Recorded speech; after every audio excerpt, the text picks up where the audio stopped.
Premium gaming? Fuck you, go live. Oh, well, that sucks. Well, whatever. All right, well, fucking remove it then. Shit. We've been live for 10 seconds. Yeah, no, and I'm just like rattling about shit. But yeah, no, hey, fucking welcome to this shit show, ladies and gentlemen. Thanks for listening to Chainsmoke Your Problems Away. Today we're talking to Travis Lee, who was in this book the voice of Jorge McKenzie, and beforehand he was Chardance and the Fonz. And it was like I love your voice work, but this one was a little weird editing because you were just a dude, right? No crazy weird accent or anything. Yeah, it was weird for me too, honestly, because like completely becoming another person, like for the bounty hunter or Chardance or the Fonz, it felt more like acting. Well, for this, all I really did was tone down my natural accent a little bit, be slightly less Texan, and so if that's possible, right? It was more neutral and just being a bro. So in some ways it was easier because I just thought about like, well, just talk like I talk, like I bullshit with, my buddies and all that. But at the same time, I got to make it fit the character because, it's much more of a West Coast Marine vibe and a lot less of a, redneck from the hill country vibe. Yeah, even though he's in space. I don't know what the Martians done sound like, but I'll tell you what. So just I don't know if this is like totally intentional or not, but the Marine Corps base on Mars is totally just 29 poems. Yeah, no, that's straight up. I modeled it after that. Like fucking had a diagram. All right, this is where the barracks are. This is the on-base bowling alley. This is the off-base bowling alley. It's in the fucking desert, close to nothing, and then the big city close to it's called Angeles. Yeah, I mean, well, no, I mean, like if you just look at a Vegas. picture of Mars, Vegas. If you just look at a picture of Mars and you guess what Marine base is on there, it's fucking 29. Have you heard those stories about dudes that are like, yeah, man, I was in this top secret program. I was on Mars for 20 years and I'm a whistleblower now. But yeah, the Marines set me up there and let me tell you what I saw. The secret space program. Oh my God. Yeah. So yeah, the secret. Some of them say they were on Mars. Some of them say they were on the fucking moon, and they say there's like this big like blacklist somewhere in like the hidden fucking government with like all these names of military individuals who were in the secret space program, and it's there's some conspiracy theories, quote unquote, I buy into, but that's I don't know about that one. Like I for sure believe that we've sent people to space that like we didn't tell anybody about for one reason or another, but it was probably like in the 60s and we didn't want the Soviets to know about it, and then we just didn't declassify it afterwards. But I'm not sure about sending an entire regiment to Mars. Well, you can't hide fucking rocket launches large enough to send shit into orbit and beyond. Yeah. And we're not quite capable of sending shit into space without it being on a rocket yet. So yeah. Well, I mean that's the thing though too with like people that like deny the moon landing, and it's like, well, the Chinese and the Soviets said, yeah, no, we tracked them all the way there and back. So why like what level of Illuminati do we have to get to before like if anybody wants the moon landing to be fake? Yeah, if anybody wants the moon landing to be fake, it's China and Russia because we won the fucking space race. Like if it was fake, fucking Putin himself would have had a giant fucking press conference by now showing all the evidence just to talk trash about America. Like that would have I mean, it's kind of interesting that they haven't already, just to like say, hey, fuck you, America, Like, no, they didn't go to the moon. We made that up because the reptile people. It's because not even Russia is willing to be that fucking stupid. And they can be pretty dumb. Well, I mean, we are, in front of the veteran community here. And as much as I love my fellow veterans, we do have a few in our community somehow or another. That's Well, I mean, and then that's the other thing that there's like you secretly add people where it's like, I had no idea this person was in the military. Oh, they were in the National Guard. Guess what? No, the guardsmen are the worst. They fucking love. They're like, there's way too many guardsmen that are basically the dude from Trimmers, but not in a cool way. More like a tinfoil hat way. No, you mean they think they're Bert, but they're actually fucking the shopkeeper that gets waxed? Yeah. Yeah, but speaking of Mars, and a little bit before what we were talking about, there's a like my favorite video game ever is Doom 2, right? Yeah. And I used to have a paradox about it, and the paradox just got worse, right?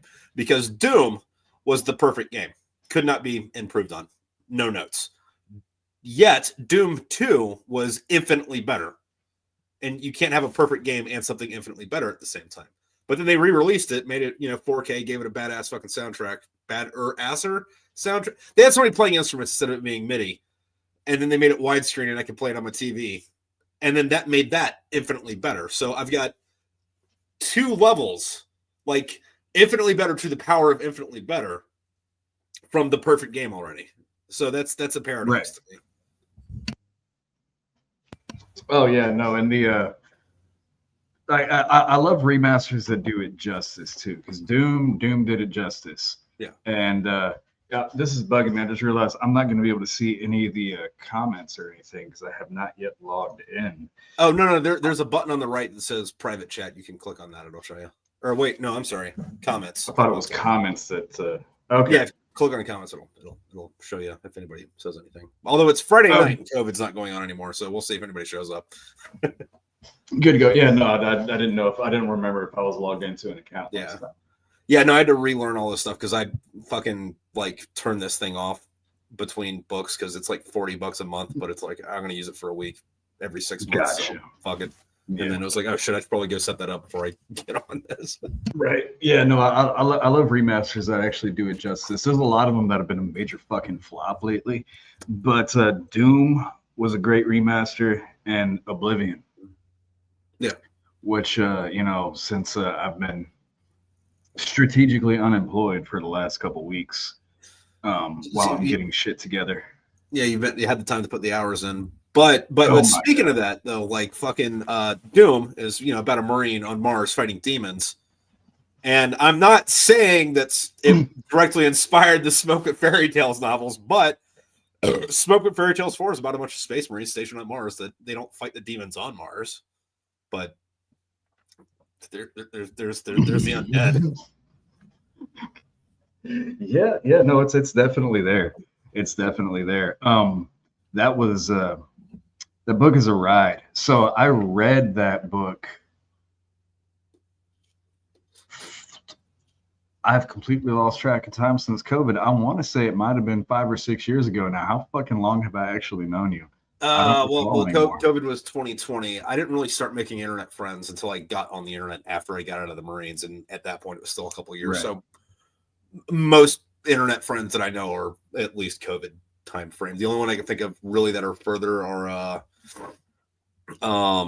Hollis, who played Samoom and fucking knocked that out, but she was like the first person that like I followed on Instagram because book person, you.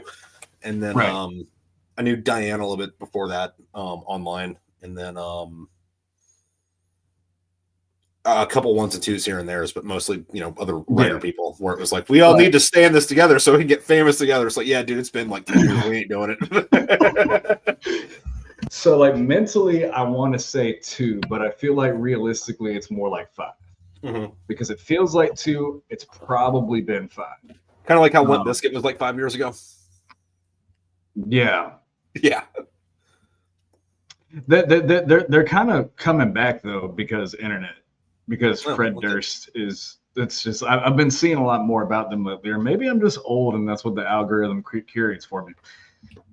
Weird thing about Fred Durst. I don't know what he's doing now on social media, but I followed him on Instagram for a really long time, and then I stopped at some point. But for the longest time, his entire Instagram was nothing but like pictures of old beater cars with like no caption, no selfie. His face wasn't in it. If you didn't know who Fred Durst was, you wouldn't know. The only way you could like really get to is like Google Fred Durst Instagram, and like for a while I was like, I don't think this is the right guy, but I mean. That's a pretty cool 94 Escort. I guess I'll follow his page. And then I went back later and there's like 1 or 2 videos of like him on it and he's doing shit. I scroll back down. I'm like, oh yeah, same guy. Don't know what was up with that, but all right. Yeah, no, I just started seeing him like performing at festivals and shit and dressed in the most ridiculous shit with giant mustaches. He had a beard at one point. He was dressed like a fucking country singer in one of them. I don't know. He's just been doing shit, man. yeah, people have suddenly started talking about Limp Bizkit again. And just like, that's all right, cool. Speaking of fucking Limp Bizkit, and the I don't know what you would call new metal, I guess the roots of new metal. Do you think that Kid Rock started doing country music because of Joe Dirt? I think Kid Rock does anything because of drugs. That's fair. As a professional trailer park American. Yeah. No, I watched Joe Dirt for the first time a couple weeks ago since like VHS. So I was like, oh, I forgot half this movie. Good for me. I can see down your shirt. I'm culturally required to always keep a couple Joe Dirt quotes. Yeah. On standby. Seeing as how I grew up in a double wide, I mean, it's kind of mandatory. There's like a membership and everything. Yeah. Yeah. I mean, there was a few things about the movie I didn't appreciate, or it was like, yeah, you guys didn't do your research. Like, first off, I get that Kid Rock's character was an asshole, but like, who hates Def Leppard? Even if you are the asshole, like. Also, other thing I didn't know, Fred Ward, he was in Tremors. Yeah, but he was also the dad in Joe Dirt. I didn't notice this until I watched the Joe Dirt credits. He wrote that movie. No bullshit. He wrote Joe Dirt. That's what it says in the credits. Unless I wrote it wrong. That's fucking fantastic. Yeah, I think that's why. Well, he's also a bigger actor than to show up for 2 seconds in that kind of cameo, or he was at the time. So it's kind of like that would make sense why he would do that. Yeah. Fucking almost said no. I almost named the wrong actor. But now, underrated actor though, Joe Dirt, dude. I don't remember his name. David Spade. Yeah, David Spade. Super underrated. Like he can embody a surprising range for being kind of an idiot. Well, I think his problem though is that he grew up as Chris Farley's sidekick, and then Chris Farley died, and it's like, I don't want to watch the sidekick. I don't give a shit about Robin. I don't care if he turns into Nightwing. I want Batman back. Oh man, Chris Farley talking about basically the career and life equivalent of a Roman candle. Yeah. Yeah, what killed him? Was it cocaine? Cocaine, probably something about being like 500 pounds. That would didn't help. It's just take your pick a number. Yeah. Alcohol, Coke. Yeah, I mean, I know the entire community is a word. The entire, comedy, the entire comedy and acting community, adored Chris Farley. But I feel like a lot of times when it comes to celebrities, we're kind of afraid of the elephant in the room. Like, as far as like, like. Well, I don't think Chris Farley was that fat, but I mean. I mean, when it comes to celebrities that die, people are like, "Oh no, what happened? He was so young." I'm like, let's. He was. Well, I got a theory about this. All right, so you know how like, a lot of celebrities die when they're 27. Yeah, the 27 list is creepy. Yeah, and you know how like that there was only like 2 or 3 of them before the Rolling Stones came around. Mm. I'm not saying that Keith Richards is fucking vampiring them all. But if Alex Jones is talking about an InfoWars, I'd be like, yeah, that checks out. Fuck. Oh my god. That's another thing that goes back to being a trailer park American is, growing up in, the Southern Baptist rural / suburbanite 90s lifestyle. Alex Jones was a whole fucking thing for all of our dads and all of our uncles. And I'm not twisting my head out of shock that would be a thing as much as like I've never heard of Alex Jones for like 2010. So when people talk about him in the 90s, I'm like, you sure? Oh yeah, no. It was more of a radio thing back then. Huh. Okay. But late 90s, early 2000s, definitely. Yeah, and that was a whole thing. That's when he was getting to start. It also helps that I grew up around Austin, so even if you didn't hear him up there, you just saw him in the DMV. We sure as shit heard about him. That was a whole thing. And you know, he's one of those guys where like you write him off as crazy. And I'm not saying that he's not crazy, and I'm not saying that he's not a toxic person. I'm just saying that like the motherfucker has thrown so many darts at the wall over the last 30 years that it is inevitable that a lot have just like magically I call that the Nostradamus effect, right? Because like Nostradamus said a lot of fucking shit. Oh, he's going down.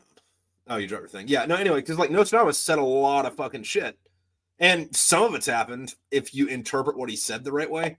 But also there's a bunch of it that even the people that are like hardcore into it, they're like, well, this hasn't happened yet, but all this other stuff happened. And it's like that other stuff didn't happen, and you're a fucking idiot. Like everybody's like, he predicted World War II. It's like, yeah, but like, how did he predict World War II? It's like, well, Hister, you know, and a German were on, you know, up in Budapest. You know that Hister is the fucking like Italian word for the Danube. So it's like, all right, so the Danube is hanging out with a German. Well, it's on the border. Does that mean something, or are you pulling shit out of your ass, dude? Mm-hmm. So here we go. InfoWars was officially established, as in like legally founded in 1999. All right. Damn. Okay. Right. Alex Jones was popping around and doing some shit a little bit before then as well. So what it boils down to is that for the last almost 30 years, for at least an hour a day, multiple times a week, Alex Jones has sat down at a desk in front of the camera. Yeah. And just said shit. And then you get this shit happening coming up in the news. And somebody who's been following Alex Jones for the last almost 30 years, it's not that hard to go back and figure out, okay, where did he actually say this? Yeah. You've got a fucking gigantic pool of material to pull from. So you take like a 30-second clip of Alex Jones talking in like 2001, and eventually it's going to match up to something that's happened in the last 27 years. I mean, to be fair though, it doesn't help that like a lot of shady shit's going on in the last fucking 20, 30 years where it's like the government's spying on you people. It's like, yeah, okay, well, the Patriot Act's a fucking thing. Right. Yeah. But it's like I feel like if you don't believe in literally any conspiracy theories, there's definitely something wrong with you. But like just like everything else in life, in the universe, this shit isn't black and white. It's on a spectrum, right? There's like, if you don't believe in no, we're on the spectrum. You're not wrong. If you don't believe in any conspiracy theory, something's seriously wrong with you. And then on the other side of that, you've got Steven Seagal is actually good at martial arts and the earth is flat. So, yeah, you know, the earth is flat, though. I can prove it. Okay, you ready for this? 75% of the earth's surface is water, and it's uncarbonated.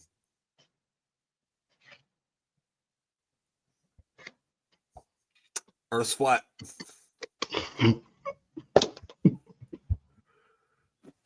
God damn it. All right, show's over, guys. Good talk. Good night. Good night. I'm going to go taste the 12 gauge. Oh, fuck. Oh. Hey, remember that time you quit smoking? Mm-hmm. Yeah, it was great. It lasted for like 8 months. It was the last. No, it might have been 8 months. It was the last time we had one of these. You told me you quit smoking. It was the last interview we had. No, I did, yeah. and I started just as quick as I stopped because I woke up one day. I'm like, I don't want to smoke anymore, and then I didn't for like 8 months. And then one day I woke up and I was like, I really want a Camel Wide, and I never smoked Camel Wide, so like that was a little of a weird thought to me. Right. And I was like, this isn't. I don't want my brand. This isn't. I want a cigarette. This is. I want a cigarette of a brand that I don't ever smoke or haven't ever smoked. I'm gonna give that a week. And then a week went by, and like I didn't want a cigarette. I didn't want a Lucky Strike. I wanted a fucking Camel Wide. And it was like, well, all right, well, gave it a week. Fuck it, let's go. I wonder where the fuck that came from. I have no fucking clue. Maybe it's because you went so long without smoking and you just wanted a bigger cigarette. That could be it. I mean, that might be a thing though. Like a pattern, a trend, where it's like I go so long without something and I want something bigger than what I had. Because like, fucking, I haven't told anybody this yet because I haven't like made up my mind. But like, I haven't been to church since I was a fucking, I don't want to say a kid, but like, went to church all the way up until high school, and then didn't, and then I did a. So now you're a Scientologist. No, worse. Oh. No. And then like didn't go to church really at all my adult life except for like a few months in Afghanistan. But like we had a cool chapel, and it was like he was very fire and brimstone, but like we're bringing the fire and brimstone, so it was like, dude, fucking hell yeah, this is a moto speech I get to go to once a week. But like recently, I've been like, you know what, I should convert to Catholicism. I have no idea where that thought came from, but like I'm thinking about it, and it's like, oh, I mean, makes sense. Okay, so on behalf of your life, your income, your career, your health, your marriage, and everything, do not quit smoking again. Because if you do, you'll be doing meth next year. I don't know about that. I gotta work myself up. Like, isn't cocaine in there somewhere? Don't I get any fun party drugs before that? We live in America. Cocaine's kind of like I don't do cocaine, but the one thing adulthood has taught me is that fucking everybody does cocaine. Also, you're a Marine. I was military police on a base with Marines. Okay. Everybody I know that does coke or has done coke has given me the advice. Yeah, coke's shit. Just get an Adderall prescription. It's the same fucking thing. I was like, oh, okay, all right. Well, I guess. Well, yeah. Well, that and you can't really trust coke anymore because the shit's got like just stuff that kills you now. Yeah.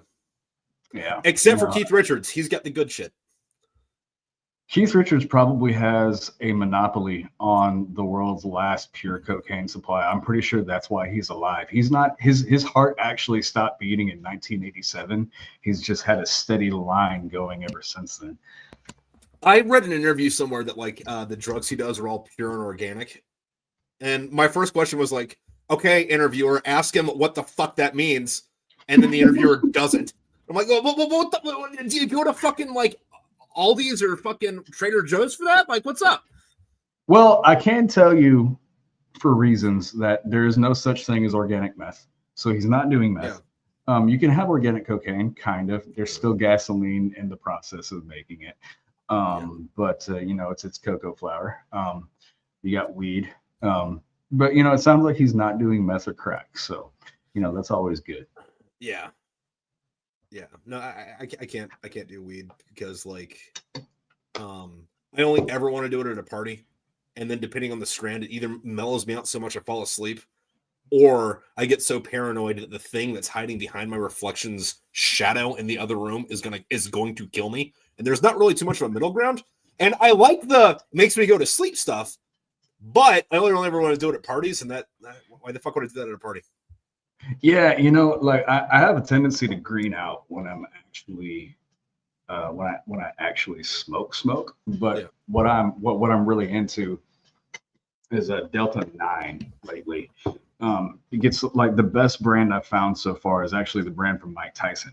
That's the Mike Bites. Have you ever heard of it? So Mike Tyson shaped like ears. They are. They're shaped like ears. Fucking amazing. They're little gummy candies. They're shaped like ears with a bite taken out of them. Nice.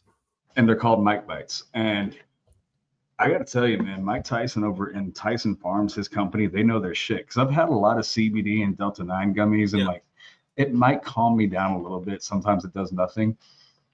The first Mike Bite gummy I had, about 30 to 45 minutes went by, and I didn't really notice anything. I was just kind of chilling. Then all of a sudden, my tongue felt weird, and my lips started tingling a little bit.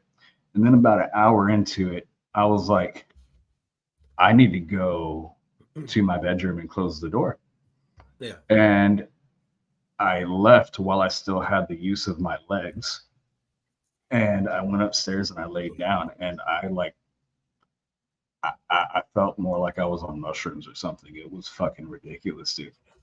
Yeah, I haven't had a good experience with mushrooms either. Mostly because, again, I only ever want to do it at parties, and apparently alcohol fucking negates psilocybin. And if I'm not drunk, I don't want to do it.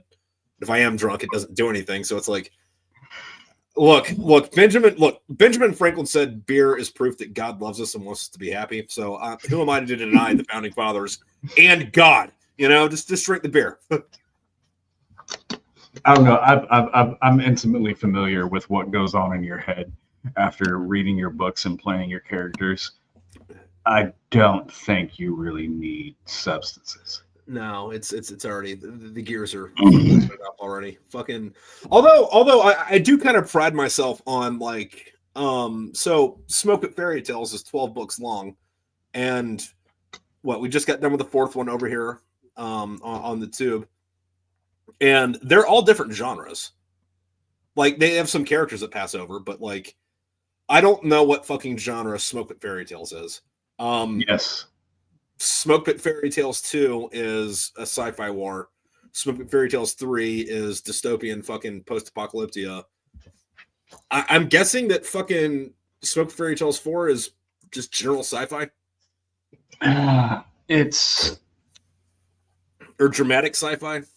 It's literary sci-fi, maybe, because I think when you say literary, that means like it's dramatic. So sci-fi. Well, Smokepit Fairytales as a whole is historical military with extreme artistic liberty, sci-fi, shock porn, and a little bit of everything. It's got some thriller elements in it. That starts coming in a lot more, actually, in the whole books 4 through 6 thing.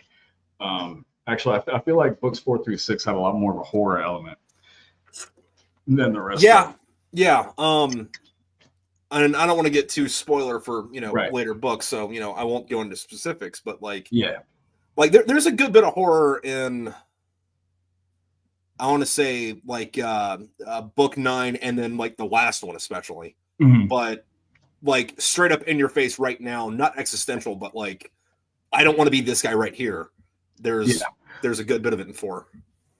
Yeah, no, I would. Well, really, honestly, without spoilers, I'm gonna say this in a very indirect way.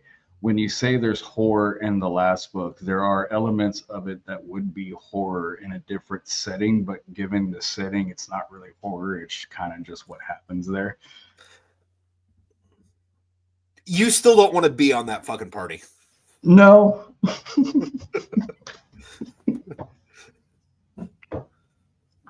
Yeah. Although there was some good horror in the 3rd one too, when they got caught up by that cult. That is very true. Yeah. No, that's more a psychological thriller. It's a little bit of horror, a lot more psychological thriller. Well, I mean, they ate Toshi. Was fucking wild. Yeah. Toshi, the character I almost played and then didn't. Yeah. Fucking. But that was a good thing though, because the Toshi voice actor is really fucking good. Yeah. Fucking Luke LaManna. Yeah. Yep. Yeah. That book's a fucking ride, dude. Yeah. Which that was another thing. I was going through this earlier because we were talking earlier. I was like, all right, so who'd you play in this one? You played McKenzie. I normally throw a few voices at you, but then I kind of subconsciously realized that what I've been doing so far with these books is just kind of like shotgunning. Hey, who wants to be part of this? Oh, you want to be part of this? You want to be part of this? All right, cool. I'm just going to give you like 5 characters that are, spread throughout the book, so you're not talking to yourself or whatever for the most part. And then after that, like once you've done a book, it's like, all right, cool. I'm going to give you a big character and maybe a couple side characters, and then fill in the gaps with new people and use people I've already used before and trust to get it done for bigger roles. Yeah. So like Fonzie was probably my biggest one. And now that we've gone back and you've already announced. Soft announced, like it's there. I think we're up to chapter 5 on Patreon. I haven't made a dedicated post about it, but I mentioned it. Right. Okay. But yeah, I'm going back and remastering. Yeah. So now that we've gone full circle and kind of retroactively taking care of Fonzie, going all throughout there. That one's good. The Bounty Hunter's good. Chardance was good. I was a couple of little small ones in the upcoming books. I don't have any necessarily big ones, but I got to do some accent work. But book 4, man. Wow. So I think I sent you all of book 4's stuff. That might have been almost 2 years ago now. I don't know if it was 2 years ago now, but it was at least a year. A year, something. My sense of time. Well, fuck, I don't know, dude, because I didn't start editing. One of my like hard rules is like I don't start editing until I got everybody's voices now, right? Right. So yeah, no, that would have had to have been. This is 39 chapters long, so 39 fucking weeks plus 2 months. So yeah, it was about a year ago, I think. Mm-hmm. Yeah. Something like that. Yeah. That's no. So I've done so much material for you for stuff that's yet to be talked about and released. That book 4. Wow, it's kind of crazy. It's just it just fully released now because like. That's back there to me. Yeah. I had to ask you which book we were doing this for. I was like, where are we? Well, yeah, no, because I'm about a quarter of the way through the end of book 6 right now. And sure, 5's a little short. And 6 isn't super long. No.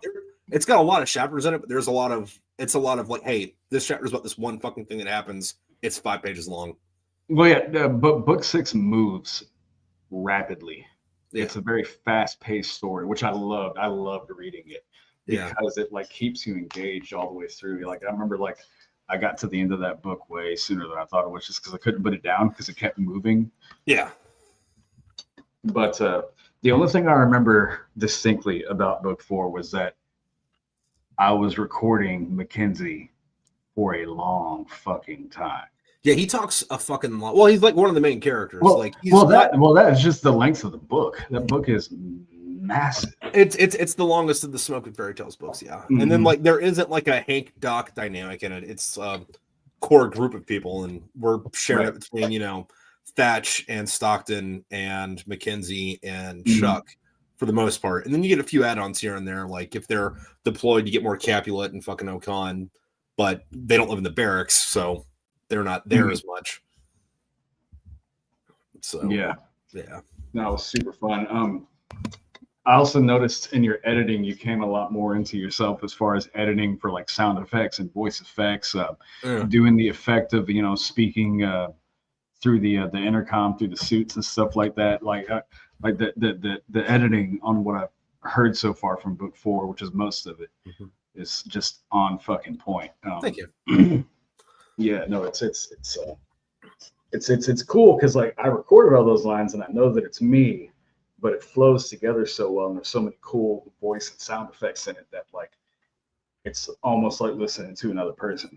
And yeah, that part was dope. Yeah, no, it's been fun fucking with Chuck about it too, though, because I've listened to the chapters with him before I sit in the Patreon or whatever, and for the longest time he was like, I fucking hate my narration voice. This is god awful. Can I go back to being a character? I'm like, nope. Now you know what I had to deal with. Yeah, no, that's a thing because voice acting isn't my only. Voice acting is something that was always in my back pocket, but I didn't really take it seriously until you threw it at me. Yeah. But before, music, performance arts, singing, songwriting, and stuff was my thing. So I'm all too familiar with the fact that no matter how good you are at something, you are never going to like the sound of your own voice on playback. Yeah, and I wonder if there's some scientific thing about that. There is.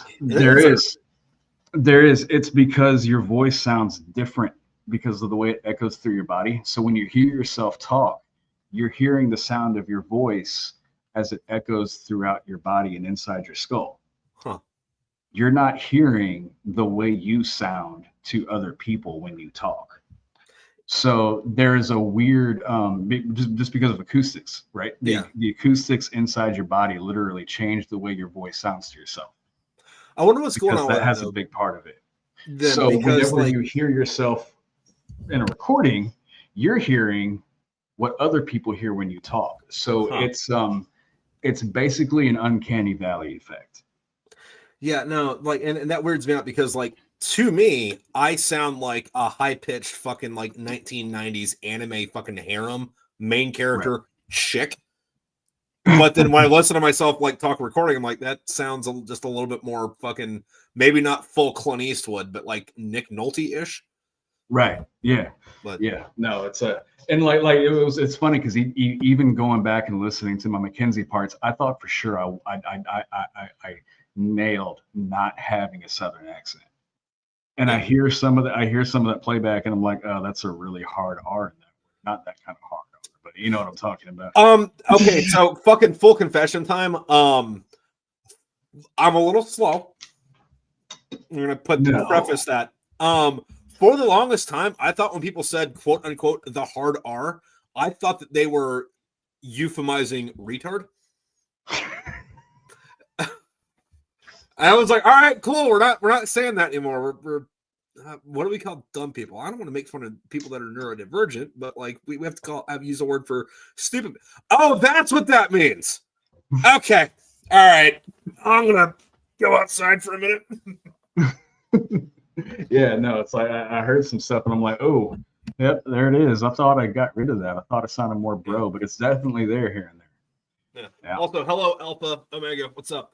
But yeah, no, like accents are like a weird thing too, and I think you have to go through a lot to get rid of it. And there's not a whole lot of people that like I think really, really does. One of the things that bothers the piss out of me, and this is with everybody everybody British besides like Gary Oldman, and most of the time, but not always, Christian Bale, is when a British person tries to do a flat American accent, and it's like, bro, where are you from? Because like people want to like non-Americans want to do the flat American accent, which is what Ohio, I guess, somewhere in the Midwest, in general, but not like. But they always like fuck up one word here and there, and it's like, okay, it's not that you're fucking that word up. You're just not doing it the right way, and you're giving it a different American accent for that, or you're not putting in the right mannerism. I guess is the thing with that. Is the word I'm looking for. Well, yeah, because accents aren't just like an accent; they're also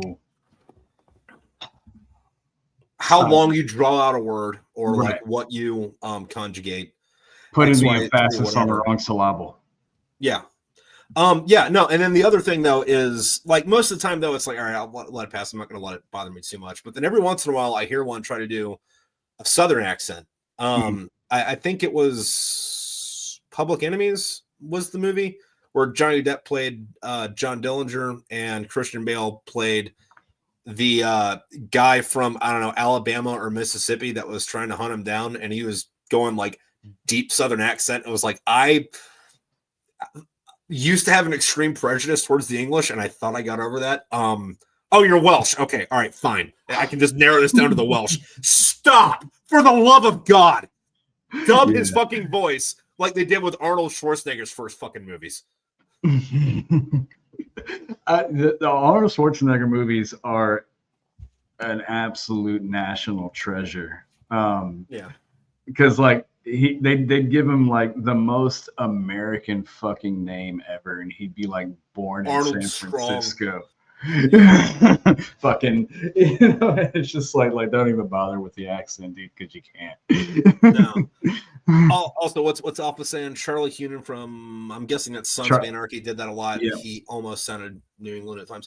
Yeah, and that's a weird thing too, though, because like they say that due to linguistic drift, like if you go back to like the time of Shakespeare, they would all sound like they were from Virginia, and then they kind of drifted out of that afterwards. So it's like, so this is in your DNA. You should know how to say, I don't know, country, not country. And there's a subtle fucking difference there. It's not like winter and winter. You know, that thing after fall, which those are two completely fucking different words. Like winter and winter. Different words. Yep. But that's the rare occasion the Florida comes up. Yeah. Florida. There was a book I read. I read it for school when I was in college, and then I read it again recently because it's fucking amazing. And I've also been told that I get the wrong things out of books, but this book is called I think it's called Their Eyes Were Watching God, right? And it's supposed to be this story of, hey, look how terrible it was to be a black woman in the South in the early 1900s, which I guess I get that, but I'm going to tell you the plot of the story now. There's this chick, I forget what her name is, obviously self-insert character, or author insert, whatever you want to call it. And she wasn't born into slavery, but her mom was, but like still because of Jim Crow shit, like fucking, she still like got soft bought and sold, but it was like within the community, it's like, hey, you're going to marry this guy and, you know, blah, blah, whatever. So she marries a dude, doesn't work out. I forget exactly what happens, but she runs away with a younger guy because she got married to like a 60-year-old when she was like 15. And, you know, she runs away with somebody her age, and then they move to Florida. I don't want that marinate. Just fucking spoiler alert, Florida. They go down south to, I think it's around Gainesville somewhere, but it's like somewhere in like South Florida, right? In the late 1800s. And then she's married to this dude. He becomes the mayor of this town. And they set up like an all black town, and like only black people can live there. You know, it's fine until some like young banjo player comes in, and she's like, I gotta have that 19-year-old banjo player's dick. I mean, I'm 50 now myself, but you know, whatever.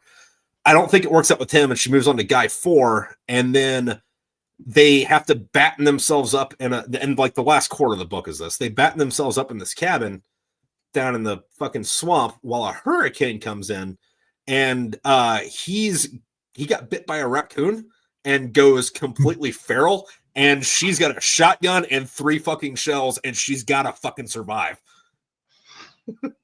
And it's like, I get it because the whole Black Voices thing, but like I think I read this for the wrong reasons. This is just Aunt Jemima Evil Dead, and I love it, but I don't think that's why I'm supposed to like this book. No, you know, I don't blame you for that, because that changes the whole narrative to like the zombie apocalypse. So that's all that is. Yeah. Yeah, I recently, one of my most recent neurodivergent rabbit holes I went down was one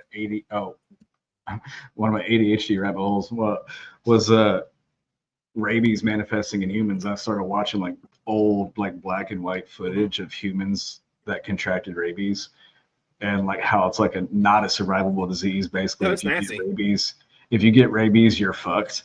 And it was showing like people like when they first started showing symptoms of rabies, and like it gave me like an existential crisis, dude. I was like, what the fuck? Like that's not cool. No, you go through a lot of weird shit with that. Yeah, like, well, it amazes me back in the day, like the like medical research, how they would just film people, like the old videos you can sometimes dig up of people with these weird conditions and diseases, and some of them were people with rabies, and I was like, God damn, this is literally The Walking Dead. Like, what the fuck? On that, I've never seen this in real life, and maybe it's just because I didn't have a need to know on this, but I love it in old movies when it's like, we took a bunch of army recruits and we exposed them to this, and here's the footage of their reaction. And then it's like, you don't record that, man. Like fucking, I think they knew back in the 50s that like Alex Jones would find this. Like you don't you don't do that. Oh man. Yeah, no, it's there's some fucking weird corridors in the doldrums of like old fucking military and medical research footage, dude. It gets weird. It gets weird. They've been releasing some interesting stuff over on Divid's Hub, which is the defense imagery. I forget what the rest of it stands for, but like all the DoD photography and videography all goes there. And I scouted up for multiple fucking reasons, but it's funny because like I remember like when I was in, I needed B-roll for something, I'd go look there and there'd be like nothing about fucking Iraq in there at the fuck all. And like now there's like Humvees running over IEDs and blown up and shit, and like they don't like announce it's out, just kind of like, you know, you can search for this now if you want to. It's like, why? Wonder why you guys putting this up? Is it because there's a there's a time distance in here, or like a lot of it's because of time, and also just people are like, it takes fucking forever for FOIA requests to get processed. that could be And they legally have, like, once a FOIA request goes through, they legally have to release it, but they don't have to tell you that they released it. Yeah. You know? So, but yeah, one of my favorite things to do every few months actually is to go to CIA.gov, and they have a whole page there for FOIA. And there's some weird shit on there though, where it's like, yeah, so there were some Soviet dudes out there up in Siberia. They saw a UFO. UFO zapped them. Half of them got turned into rocks. There was only one survivor. And then that guy. Yeah, what the fuck? I read that one. And it's like a page and a half long. It's like, what? You don't get any more than this? What the fuck, dude?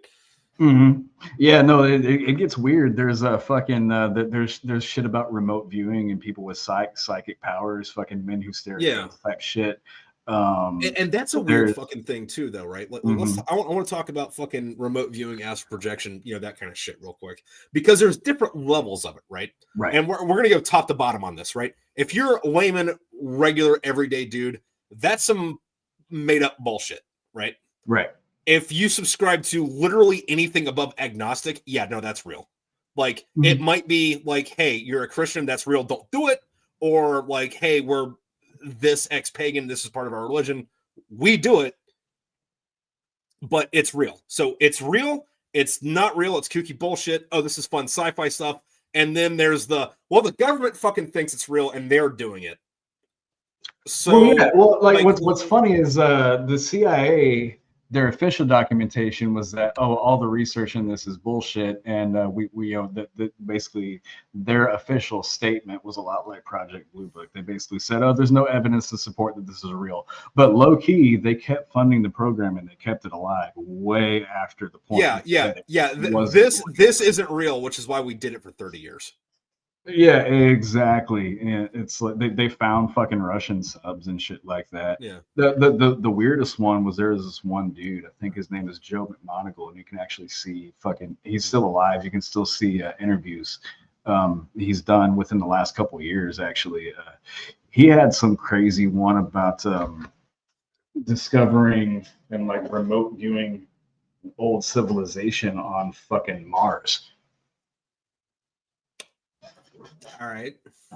Yeah, and that's a fucking trip and a half. Oh shit. What's up? Oh, Jim, nix yourself while he's gone. Yeah, fucking. We're gonna just call this weird shit, right? Fucking remote viewing, astral projection. The spooky stuff, the stuff that the X-Files was about. It's weird and it's out there, and there's this like full weird spectrum where it's like, hey, do this, don't do this. It's real, it's not real. The government's doing it, and it's just weird to me that like the official stance is not real, but we're still doing it. Like I kind of liken it to say seeing a ghost, right? Where if you say you see a ghost, people are like, I don't know, you're weird. Let's not talk to you because he sees ghosts. But at the same time, pretty much everyone. Oh, he's gone. Okay. What? Wait. Oh. Okay. Technical difficulties. Difficulties. I found a bad power outlet in my house. Apparently, my laptop just died. So luckily, I have my phone here on standby. Oh well, shit. All right. But yeah, it's this apartment complex was built in like the 50s. So yeah, so it's getting up there in age. Yeah, it's getting up there, bud. But yeah, no, yeah, we're good now. I was wondering if I would run into an issue like that. But yeah, no. So Joe McMoneagle, yeah, he found that there's a thing you can read on there where he's describing what he sees while he's in this like trance, like remote viewing state. And he's talking about like actually talking to somebody while he's standing basically inside of like what sounds like a pyramid. And they're telling him that they actually used to live, that the planet used to be like Earth. And then some kind of environmental disaster happened. Yeah. Yada, yada. It's fucking wild, dude. Yeah, no, FOIA is full of some crazy shit. There's also, I believe it's still on the front page. If you go to FOIA, one of the first articles it just kind of throws at you is about how the CIA was using spy drones that look like birds it literally giving credence to the whole birds aren't real meme. It's right fucking there. They literally say like, yeah, we fucked with Yeah. this. Some of the birds aren't real. I mean, which doesn't surprise me, but yeah, no, like while you were gone, I was filling some time. I didn't get to my point, but excuse me. I was likening it to like say seeing ghosts, right? Like Right. whether or not ghosts are spirits of the dead or demons or figments of our imagination, the phenomenon of seeing a ghost does exist, right? Like Oh it's yeah, no, for all throughout sure. culture forever. Mm. And it's also one of those things where like even if you haven't seen a ghost and you think it's kind of bullshit, someone that has talked about seeing a ghost. And if there's a bunch of people having a conversation and it comes up at first, everybody's going, yeah, no, that's weird fucking mumbo jumbo bullshit. But the more you talk about it, more people are like, well, I mean, there was this one time this thing happened. And it's like, Right. well, Exactly. which one is it? And what the only one of those that like really fucking like makes me kind of scratch my head is like, dude, if you're an atheist and you don't believe in that, that's fine. And but if you're any kind of religious and you don't believe in ghosts, it's like, that's part of the deal, dude. What are you doing in that religion? Yeah, so like, well, like even if like, because like even though I subscribe, I like identify as a pagan now or whatever. I Yeah, did grow up in the church. I was, I went to college for Christian history and yeah, like ministry. I was a youth pastor like 12 years ago. I've worn a lot of fucking hats, yeah, and but like Bible friendly version technically, if we're talking about ghosts strictly in like the OG definition of like a spirit of a human being stuck on earth, biblically that's not possible. But if we're talking about ghosts just as spiritual entities, yeah, then I mean, yeah, demons, angels, yeah, what have you. There's there's basically, if you are any sort of agnostic or above, like you were saying, and you yeah. like you completely disregard the possibility of spiritual or any form of supernatural phenomenon, it's kind of a catch 22. I Right. think that most people just say they don't believe in it because it's more comfortable to say that. But if you believe that a spiritual realm of any sort exists, then Yeah. you have to believe that there is some connectivity, some interconnection, some Right. kind of play between this world and whatever you want to call the other one, whether it be spirits or interdimensional or what have you. Um, and I think that this whole UFO thing that we're going down the rabbit hole as the government begins to get more comfortable with the conversation and declassifying shit. We're gonna have to have some hard conversations because some of the shit people are saying might be nuts and bolts spacecraft from another planet, and some of that shit that falls in that category might be some weirder shit. Yeah, no, and it's funny with that kind of thing though too, because like I watch a lot of trash TV. Like I love Ghost Adventures, right? Like Right. one of my favorite shows. It's garbage, but I like it. And I like stuff like that. And it's funny because you get versed enough well into this, and it's like, all right, this person's talking about this experience, and they think it's ghosts. Like, nope, that's a demon. Sorry, no fans or buts about what you're describing. That's a demon. This person says, hey, I think that there's a demon haunting me and they left metal in my body. It's like, no, dude, you're getting abducted by aliens. I'm sorry. Like, there might be a demon watching it, but that's fucking aliens. But then there's other people that are talking about aliens, and it's like, you're just fucking crazy. That might be a ghost or a demon or something, but you're probably just fucking crazy. And then there's Yeah. everything on the in between, too. Well, I think the reality of it is that it's everything at once. Because like when you talk about the UFO thing, when you talk about aliens, when you talk about religion, when you talking about ghosts, right? So like I've been into this whole UFO aliens Yeah. thing ever since everything real started coming out in 2017. Also, some stuff my granddad used to talk about from the Air Force back in the day. But what I've noticed is that when it comes to anything in that realm, whether it be aliens or spiritual shit. And even as a pagan and as a Christian, I've experienced that anything outside of the norm, you have to get really good at filtering out people and filtering out nonsense. Because right off the bat, you got to get rid of about 90% minimum of the shit that people say and the people talking about it, because 90% of it is fucking people who want attention. Schizophrenics, other forms of mental illness, personality disorders, grifters, and just people that want money, and just fucking weird, lonely people that really want attention. And then like after you sift through that 90 to 99% of it, you get down to brass tacks, like, oh shit, this is a reasonable, credible person who is totally okay and experienced, and they're saying some crazy shit, and now you're listening. It's like like I grew up watching Ancient Aliens, and even when I was young, I was like, that's fucking retarded. Yeah. And then you got Navy fighter pilots going like, hey, I literally chased a fucking tic tac shaped craft off the coast of San Diego, and it's like, okay, now I'm listening. Right.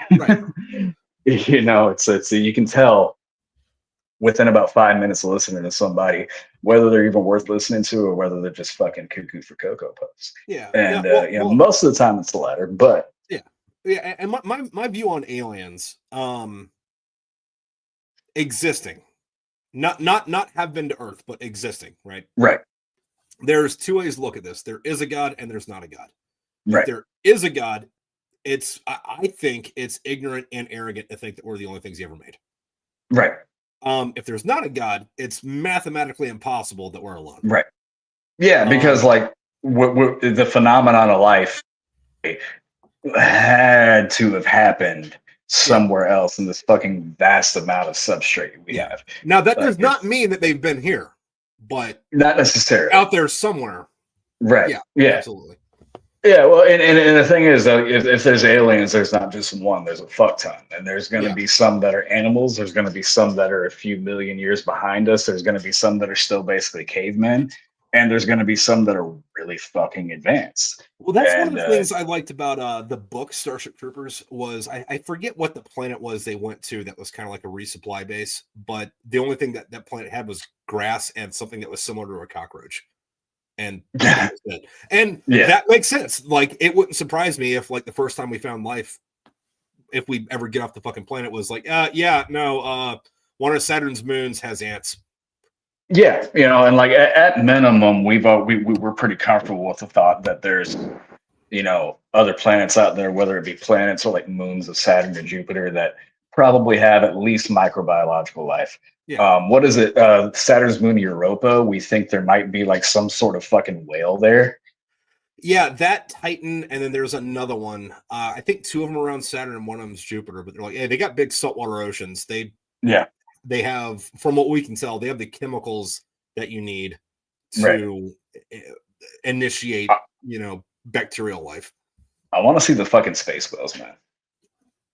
Watch Star Trek V. maybe that's where octopus come from. You can't tell me those motherfuckers are from Earth. I mean, you say that, but then, like, I don't know if you've ever been to Los Angeles, but half the fucking people I walk around there are like,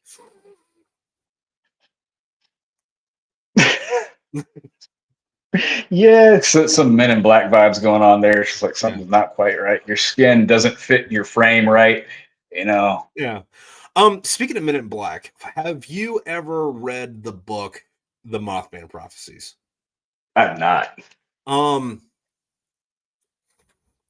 If you've seen the movie, it's completely fucking different. They just took the name and then like made it about the Mothman. But the guy went to go investigate the Mothman, right? After a bunch of shit happened in the 60s in West Virginia. And before he went to this town, Point Pleasant, to like investigate it, he did like a drive-through, or his plan was to go do a drive-through and just like, scope out the town, figure out what he's going to do, like grab lunch, figure out where he's going to stay, that kind of stuff, and then come back in a couple of weeks.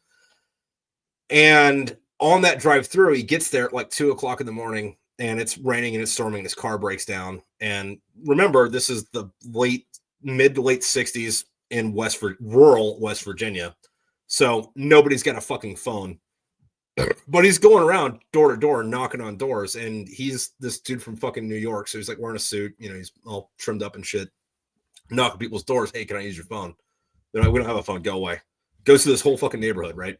Comes back a couple months later, like, hey, so I'm, whoever, I forget what his name is. I'm investigating, paranormal activity that, happened, blah. in this area. And like half people in the neighborhood are like, I met the devil. What do you mean you met the devil? He knocked on my door at 2:00 in the morning a couple months ago, asking to use my phone. And I told him to go away. He's like, oh, weird. Yeah. Yeah. What did the devil look like? Oh, well, he was wearing a suit. Uh-huh. Did it look like this?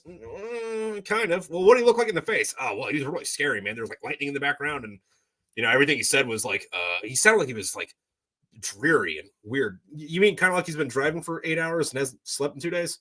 Yeah, I mean that'd be a good way to describe it. Okay. So I mean, like when I say fucking some people fucking have seen ghosts, aliens and shit, they might not be crazy. They might have just seen something that they didn't fucking have. They weren't in the right mind state to fucking rationalize. Because it'd be weird. You live out in the woods, some dude knocks on your door. Go away. It is time for beer number 2. All right. An hour in, I figure it's about time to crack another one open. They're in the fridge. Okay. Oh, we're going on tour. But yeah, no, fucking like I think yeah, like back to your point, fucking we can add in there instead of like this person's actually crazy or this person wants something or this person wants attention or whatever. Like I think there's a lot of stuff where you see something and you completely fucking misidentify it. If you're still there. I think we might be in his pocket. He turned everything off. Okay. Well, while he's gone, fucking, I will tell you about the UFO I thought I saw. Because I thought I saw a UFO, and I would have swore up and down that I saw one for fucking years, right? So, I'm in Afghanistan. It's like, what, 2009? No, 2009 or 10. And I see this fucking weird fucking thing flying. I have no idea what the hell it is. If you played Command & Conquer Red Alert 2, it kind of looked like that weird stealth helicopter fucking thing they had in that game. Something that can't exist in real life. But I saw something that looked not exactly, but in my mind, it's the closest thing I could rationalize to it. It was moving weird. It had some, like, what the fuck lights on it? Like, what's it doing out here in the desert? Can't figure out what the fuck this fucking thing is. So for the longest time, I'm like, I saw a fucking UFO. And then you fast forward to 2000, I think 12-ish. I'm out at sea. I'm on a ship, and they tell everybody that we're not allowed to go fucking topside. Like if we can still go to the smoke deck, but like we're not allowed to take our cameras anywhere. Like you're not allowed to take your phone out, like any of that fucking shit, because there's Navy SEALs aboard. And then I'm outside smoking, and for like half a fucking second, I guess it fucking like, got up and like went off the fucking flight deck the wrong way. But I see the fucking thing again. I'm like, oh, I didn't see a UFO. I just saw some fucking weird spacecraft that's not spacecraft, some weird aircraft that's not fucking declassified. Got it. It's probably one of those fucking weird ass stealth helicopters they did the fucking Bin Laden raid with. Yeah. That's what I'm rationalizing. But like the first time I saw one, I was like, yeah, that's a UFO. That's aliens. I don't know what the fuck that is. That doesn't look like anything. We don't have anything like that. Can't be anything else. And I saw it again. But that made me think about something else too, where if you go back to UFO reports from like the 70s and the 80s, everyone talks about these big black flying triangles. Yeah, it's when they were developing the fucking B-2.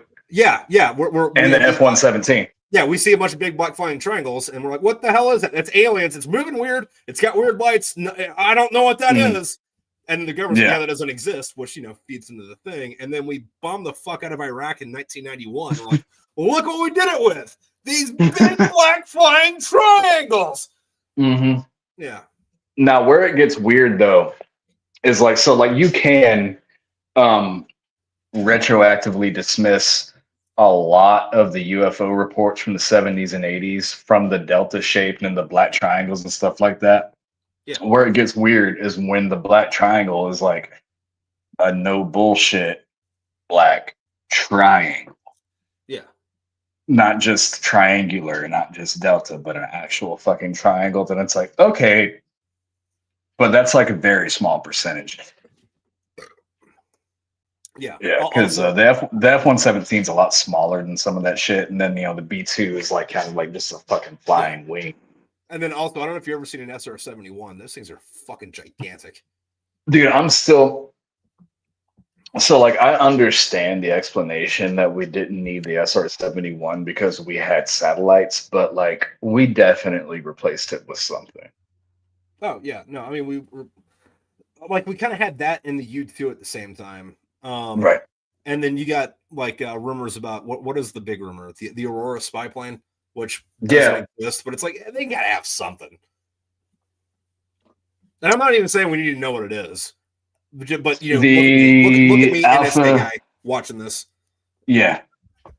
I've Well, no, like that's the weirdest one was a helicopter that looks straight out of a Minecraft or a 1990. Yeah, no, like that's probably what you saw in the shit. That's that fucking stealth shit that they did the Bin Laden raid on. One of them crashed during the Bin Laden raid, and they had to blow it up on site so nobody could see it. Which, imagine being the helicopter pilot that crashed the fucking helicopter in Bin Laden's compound, and it's something that nobody's supposed to know exists. Yeah, have fun with that fit rep, buddy. Actually, you cannot give me an adverse fit rep because if you did, it never you happened. have to admit that existed. And then his commanding officer was like, "Yeah, well, you know what? On that mission, you were flying a CH-46, so fuck you." Oh. Yeah. I came in with a Harrier, which that's weird. That's gone now. Like fucking, because that was always like the cool plane when I was growing up. Like it could take off. Yeah. It's funny. Yeah. Well, like it's funny because like the F-35 was supposed to replace that capability, but where I was stationed just happened to share an airfield with Lockheed Martin. Yeah. So like Lockheed Martin's development facility was literally right across the fucking runway from us there in Fort Worth. And so the Air Force didn't have any active duty security forces. The only Air Force presence there was Texas Air National Guard. Yeah. So they didn't have any full-time flight line security or full-time security forces to do their flight line security. So all of us Navy Master at Arms guys had to take the Air Force classes for flight line security and, you know, get their fancy little holographic fucking flight line badges and learn all their rules about their fucking red line and shit like that. By the way, the Air Force likes their planes a hell of a lot more than the Navy and Marines do. We kind of just park them in the grass and say whatever. Well, I mean, the Navy lost one last week. Did you see that? Right. Yeah. Yeah. Fucking flew off the fucking. Yeah. No, like they really fucking like their planes, man. Like a lot. Like we had to, like if somebody crossed the red line wrong by like a foot, we were told to shove rifles in their faces. It's just like way more than the Navy and Marines do. It's like, okay, shit. You know, everybody makes fun of them for being the chair force and calling everybody on a first name basis, which is most of what they do. But like if you touch their planes, they really don't like that shit, man. So we had to be that guy. But as a result, I would get to sit there on their flight line inside their red line and a patrol car for like 12 or 13-hour shifts. And I would literally just sit there. If I had the day shift, it was beautiful because it was while the F-35 was in its test flight phase.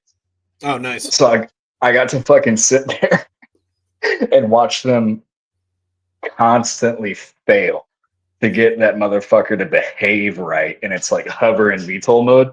Yeah. And like there were so many times I was sitting there just like fucking eating lunch and just like, oh shit, it's gonna crash. Oh shit, it's gonna crash. Oh shit. It was like it looked more like somebody playing air hockey than somebody flying a plane. It looks so fucking sketchy. Like, oh my god. But yeah, like I had like fucking first-hand view of why it took so long to develop and why it ended up being so much more expensive than it's supposed to be because the fucker they just couldn't get it right. Well, I mean, like first off, flying is an unnatural act. And B, Right. when you're flying, you're supposed to be propelling yourself so fast that like you're just like denying fucking gravity. And then we're just gonna like hover over here. It's not something a machine is supposed to do, and yet we figured out how to do it. Which, speaking of that, Alpha's saying, didn't those UFO hearings a while ago confirm we have anti-gravity tech in a roundabout way? Yes. I would have to look into that. Yeah, they did. I watched all those hearings. I was following that pretty closely. Basically, They haven't had any first-hand witnesses. There have been first-hand witnesses that have come forward, but not in an actual congressional hearing yet. Mm. In a congressional hearing, basically what you got is a couple of intel guys that had the first-hand witnesses come to them to give their reports. Okay. Like David Grush is like the big name right now, right? He was an intel guy collecting information, did a lot of interviews. He received and processed a lot of first-hand witness accounts, but he himself was not a first-hand witness. But yeah, basically he knows without a shadow of a doubt that there is some sort of reverse engineering program in regards to anti-gravity tech. And also said something interesting. He said this very indirectly, but he's pretty convinced as to what he's heard from first-hand witnesses that the United States government is in the possession of biological specimens. Okay. All he said, he used the word biologics. He didn't say we have alien bodies. He was asked, some congressperson asked, like, so are you saying we have alien bodies? And he said, I have received reports that we are in possession of biologics. So Well, that's intel speak. That's a non-answer, but at the same time, if you want to get technical on that, that can mean a million fucking different things. Where it's like, yeah, no, we there's bacteria on the moon that we brought back and we kept secret because that would be a biological fucking entity, you know. Well, he also said he said something about biologics recovered from crashes. But like I said, that the way he said it leaves the door open to where it can technically mean anything. But it's Right. you know like you worked in PSYOP, you've known some intel guys. I had a clearance. I wasn't like a top secret clearance, but like there's a way you talk. Yeah, although I will say that like fucking if you're in the military, getting a top secret clearance is like the worst thing that could fucking happen to you because that means you're getting a job and you're only going to get to know boring as fuck shit. Right. I don't know that any of the top secret information that I was privy to wasn't fucking like on the news a week later because most of it's like there's this many people here and they're going to go do this. Right. Yeah. No, well, it's just like my I didn't have a top secret, but I did have a secret, and I learned quick that like as curious of a person as I am, I didn't want to know anything I didn't need to know because like a secret clearance can literally just mean like, oh, I can write and file a report, I can look at other police reports people wrote, and I can look at somebody's social security number. That's a secret clearance. You got a service member's social security number, date of birth, PII. That's secret, you know? So like a lot of it's like way more boring than people want it to be, which is why I would always laugh when like I get some like fucking meth head cousin from bumfuck Egypt sending me some random Facebook message like, hey, are we going into martial law next week? Because I read this and such and so said so and so on TV. And I'm just like, dude, I am a fucking corporal. I don't know when I'm going home today. Fuck. Well, I think the most fun. Do you remember when the military was doing Operation Jade Helm? That sounds familiar, but so Jade Helm was this big training op. It was basically a multi-branch workup to some deployment in Iraq and Afghanistan, right? So what they did for Jade Helm was all these different supply, motor T, infantry units from like all the different branches of the military were doing workups to deploy to Iraq and Afghanistan for some big push, right? And this is back in like 2016, I think. And part of their mission was in order to prepare for the climate and the terrain, they rented out a lot of ranches in places like Texas and Oklahoma to do their training there for the hills and the arid weather and the heat and all that shit. And so for a while there, during Operation Jade Helm, there was a whole bunch of military vehicles and military personnel all over Texas doing workups. The amount of people were convinced that that was staging for martial law. Yeah, no, you still hear that Oh from time my to time. God. And I love it when like somebody's like stopped in their car, like at a fucking train crossing, and they're like, there's a bunch of tanks on the back of this train, they're gonna do this. Like, how do you think they get them from point A to point B? Like, you don't drive Right. a tank from fucking South Carolina to Alaska. you Yeah. put it on a fucking train. Oh, dude, fucking yeah. Alfred fucking said this as I fucking said it. Yeah, anytime tanks are transported, people come out of the woodwork claiming we're going to. Yep. Yep. No, But they were all over the place in Texas. And what I hated was I was military police and I was active duty. I was stationed in Fort Worth during the time that Jade Helm was happening. Yeah. Now, background, like I said, I grew up in a trailer park. My family is Southern Baptist. A lot of military veterans or just rednecks and shit like that. So like I know a shit ton of people that are fucking obsessed with conspiracy theories and all that like super like hard right shit that people get into, you know, the Alex Jones people and all that. The amount of Facebook messages and phone calls I was fielding from people I haven't heard from in 10 years during that like fucking 6-month period. I had people like I forgot existed somehow finding my number or finding me on Facebook going, hey, you're in the military now. What the fuck's going on? And I'm like your put mom's third cousin. the Like, hey, pipe down. your boy's got that secret clearance now, don't he? Yeah. Yeah. What's his name on Facebook? It's exactly what was happening. Just like, hey, what's going on? Do we need to be worried? I'm like, bro, just stop. They're going to Iraq. All right. Like that's not even like you can look on the news and see what's happening, like Operation Jade Helm. It's a fucking workup. That's all it is. Well, And they'd be like, oh, the other fucking thing with that though too is like, say you got a fucking, I don't know, an army base in a place like, I don't know, Kentucky, and they got an armored division there, and they're going to, I don't know, some country with a port like Iraq. You can fly them there, but like you could fit like what, one or two of those in a C-17, vice putting a bunch on a fucking boat, or I'm sorry, on a train to a boat and then driving them from there. yeah, no bullshit. It blew my fucking mind. And then they'd be like, one or two of them will be like, oh, you're just part of it. And I'll be like, bro, like, I'm literally just a fucking dude. And that's what a lot of people don't understand. Yeah, I mean, like the actual answer is like, yeah, look, man, I'm especially as a fucking like young service member, I'm in a really weird, vulnerable place, and if like the right person asked me to like pretend I was dead and let my family think that I was dead for the rest of my life so I can go do black ops shit, I would 100% do that. However, I'm a combat camera guy. I take fucking pictures. Yeah. No one's gonna fucking ask me to do that.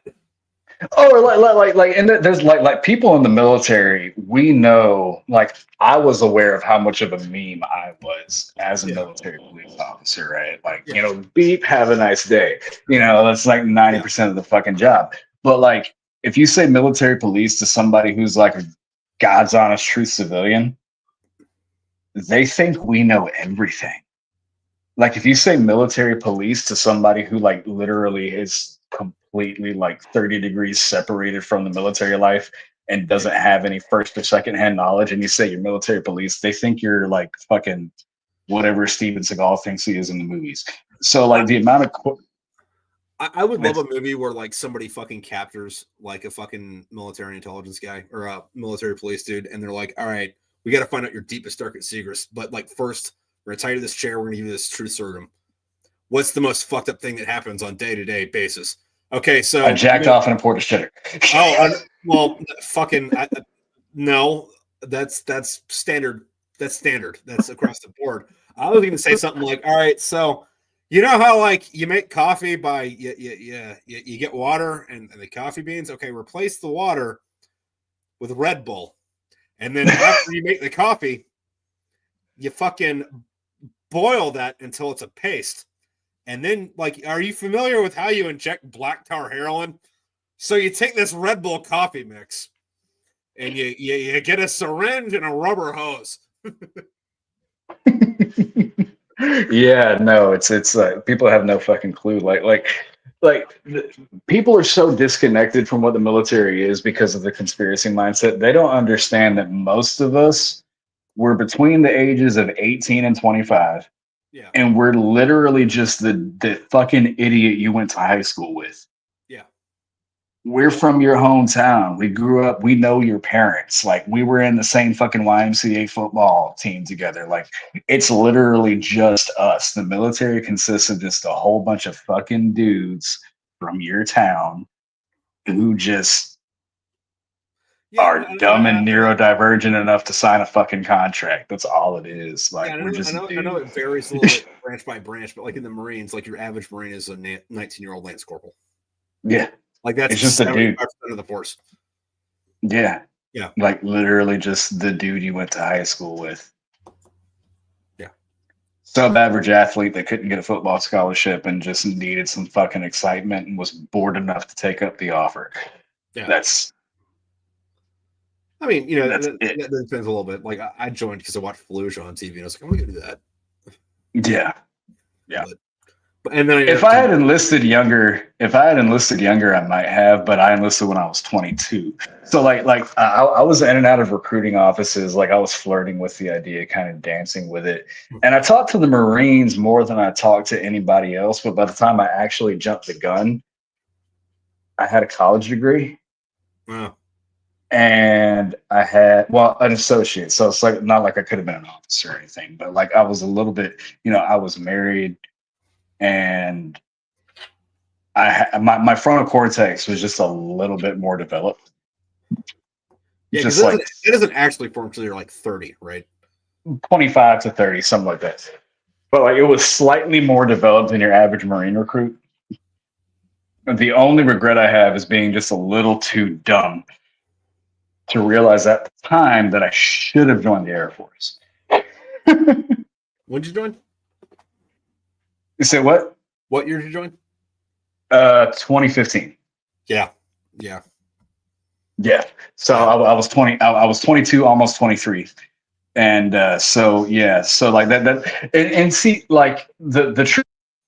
I'm gonna be the one to break this secret to everybody, but I think that we can all agree the reason that we all talk so much shit about the Air Force is because deep down in some really like deep dark place in our hearts we know, after having been enlisted in a different branch of the military and meeting people in the Air Force, that we probably should have joined the Air Force.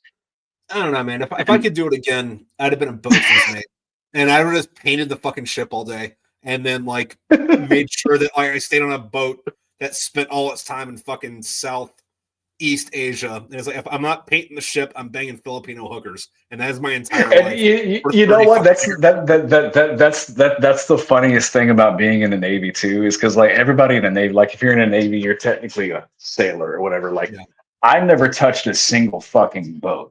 Okay, I was stationed at an air station, right? So like the closest thing I got to a ship was the fake ones they have in Great Lakes and boot camp, right? Yeah. So, but like when you're in the Navy and you're not on a ship and you meet a boatswain's mate, it's like it's like your dick feels a little smaller. It's like, because we're all technically called sailors, but the one and only actual fucking sailor in the Navy is a boatswain's mate. Right. Like literally, your job is to actually be a fucking sailor, man. Sailor, yeah. Like nobody else is touching that. If you're a boatswain's mate, it's like, all right, cool. Like, like your whole job, like you literally are the fucking sailor. So like there is a little bit of respect there. Like I probably wouldn't have done that job, but at the same time, like the handful of boatswain's mates I met, I'm like, all right, props. Like you're the sailor. Yeah. Yeah. Well, on that, there is a lot of ship life in Smokepit Fairytales IV, because half that book was about I don't know, life in tornado. It was basically being on a ship, but in space instead of on the water. Yeah. You just change the shedding, but like a ship's a ship. There are boats and Yeah. boats, a ship's a fucking battleship, an aircraft carrier, a dinghy. Oh yeah, and I appreciate how you captured it. It's how you know that you were on a mute is because you so accurately described the experience of Navy Chow. Yeah. Even though it wasn't on a ship, Navy Chow is eternal. It is everywhere. I know.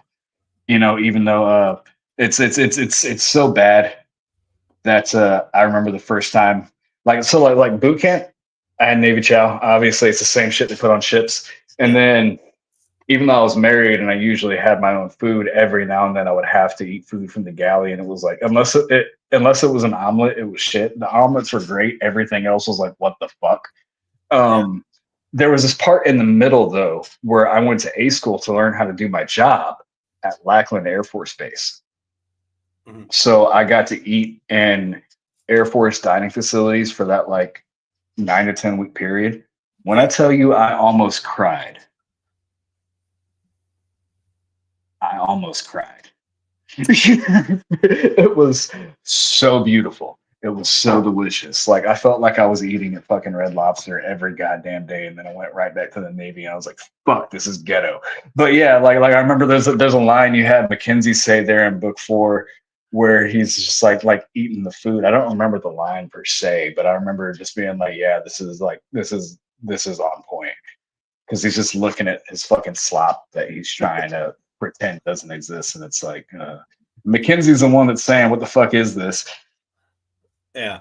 I'll say no spoilers. I'm halfway through part 2, dude. Fucking part 4 is up, man. Part 4 fucking came out Wednesday. The last chapter of Smokepit Fairytales 4. If you're halfway through part 2, then I'm still Fonzie. Yeah, shit. We're back. Oh yeah. By the way, this is for you, I guess, because we did this in an interview like a year and a half ago. But hi, I'm also Fonzie. I know you weren't expecting this skin tone, but yeah. Yeah. Also on that, we're at the hour and a half mark, and I do have to take a piss. Do you want to hang out or do you want to bounce? It's up to you. We'll go together like girls in high school, and we'll come right back here in a minute. Okay. All right, Alpha. We'll be back in a few minutes. Or a minute. Oh, that's a good part to be at.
All right, and I definitely beat Trip back here. It took me about 30 seconds because I'm functionally a 70-year-old man with a bladder of a 90-year-old man. So while he's gone, I'll just establish a few things. First of all, he's not going to tell you this, but Trip is very, very gay. And he... Oh, hi. What's up? Nothing. That's one of those other things about the fucking Navy Marine Corps fucking divide is everyone fucking calls the Navy a bunch of queers, but I'll be goddamned if you're gonna out gay me in a fucking game of chicken. Because you were wearing headphones earlier, I didn't think you would actually hear anything I said. Oh no, I just turned the mic off. I cranked the volume all the way up, so I just went to go piss in the sink. I didn't go upstairs. Oh man. Yeah, Alpha over here is way behind. He's what he's at the Four Horsemen, so I guess he's around where they're sneaking into Ilium, I'm guessing. Yeah. Oh man, that was so fucking fun to record too. Yeah. It was bittersweet because I had obviously read the book before I recorded that. So when I got to that, I was like, oh man, I better make this good. But Yeah, no, enjoy that shit. Fonzie is still one of my favorite characters I've played. Fonzie is one of my favorite characters throughout the thing, throughout the whole series. And like, I'm not gonna give spoilers as to why, but especially, well, actually anybody, because like this isn't in what's on YouTube yet. But I think my favorite character throughout the entire series, and I don't want to elaborate on this for spoiler reasons, is Vickers. Like fair. even more so than like Thatch and Hank and Doc and Stockton. Like Stockton's a close too, but like I think Vickers is my favorite character. I don't. So like I had fun with the short little characters I did. Like a couple I've done for you in the books that are yet to be released. I had fun doing Chardance and the Bounty Hunter. I don't think I'm gonna have as much fun as I had with Fonz until we get to what we talked about for the much later books in the series. Yeah. I know I'm gonna enjoy that, but you know we've got a ways to go yet. Yeah, and like not saying that there aren't strong characters. No, not at all. It's just like to actually play them and how interactive they are and how much material there is. Like McKenzie was fun as fuck to record, but like we said, like that's McKenzie was fun and he's funny and he's super well written. But like it felt comfortable because it just felt like just bullshit and it felt like literally, pun intended, being back at the smoke pit. Like that's what being McKenzie was for me. It was like, you know, just like I know this guy. Like if you've been in, you've met McKenzie. Yeah, you know? and like especially because you know at that point in the series, there's not really a Claire equivalent, I guess. Is the right thing to say about that? McKenzie kind of fits that role, definitely. Yeah, fits into that little slot. Yeah. So it was fun. It was a lot of fun banter. He's a really good supporting character. But as far as like things I relate to and things that are just like I love Fonzie because I grew up around a lot of Hispanic people. Right. And it was funny because when I was talking to you about him, I was like, no, he's Salvadorian. And you're like, oh fuck, Salvadorians are not Mexicans. I can't do a Mexican voice for this. But it turned out all right. Now I will say, like, I said this in the interview for book 2, and I still hold to this. I feel like I didn't really come into my own as Fonzie until about after chapter 10. But funny you should say that because Alpha just said we're at Fonz had his breakdown because Macmillan died and the Russians and blames himself for mouthing off over a fucking demotion. And it was funny because in the notes, and I got this in the blooper, I think, where you're like reading the notes, you're like angry, yelling, passionate Salvadorian. Okay, so I'm doing a porno on the Mexican channel. What's up?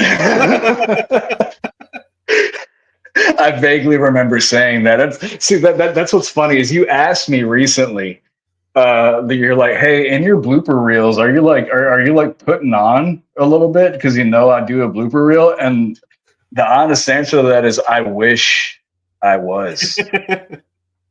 I wish I could say that I was talented enough to just act like that, but no, I'm just that fucking neurodivergent. Like. When you told me about the blooper reels, the first couple recordings I sent you didn't have any in them because I was trying really, really hard to be a perfectionist.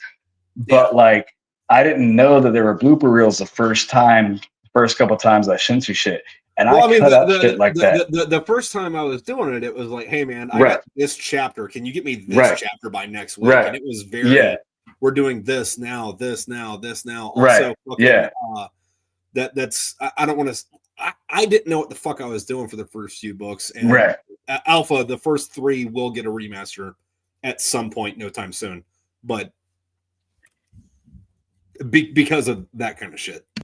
Right. Yeah. Well, that you know, your selection and your pull to get cast from has evolved a lot since then too. Yeah.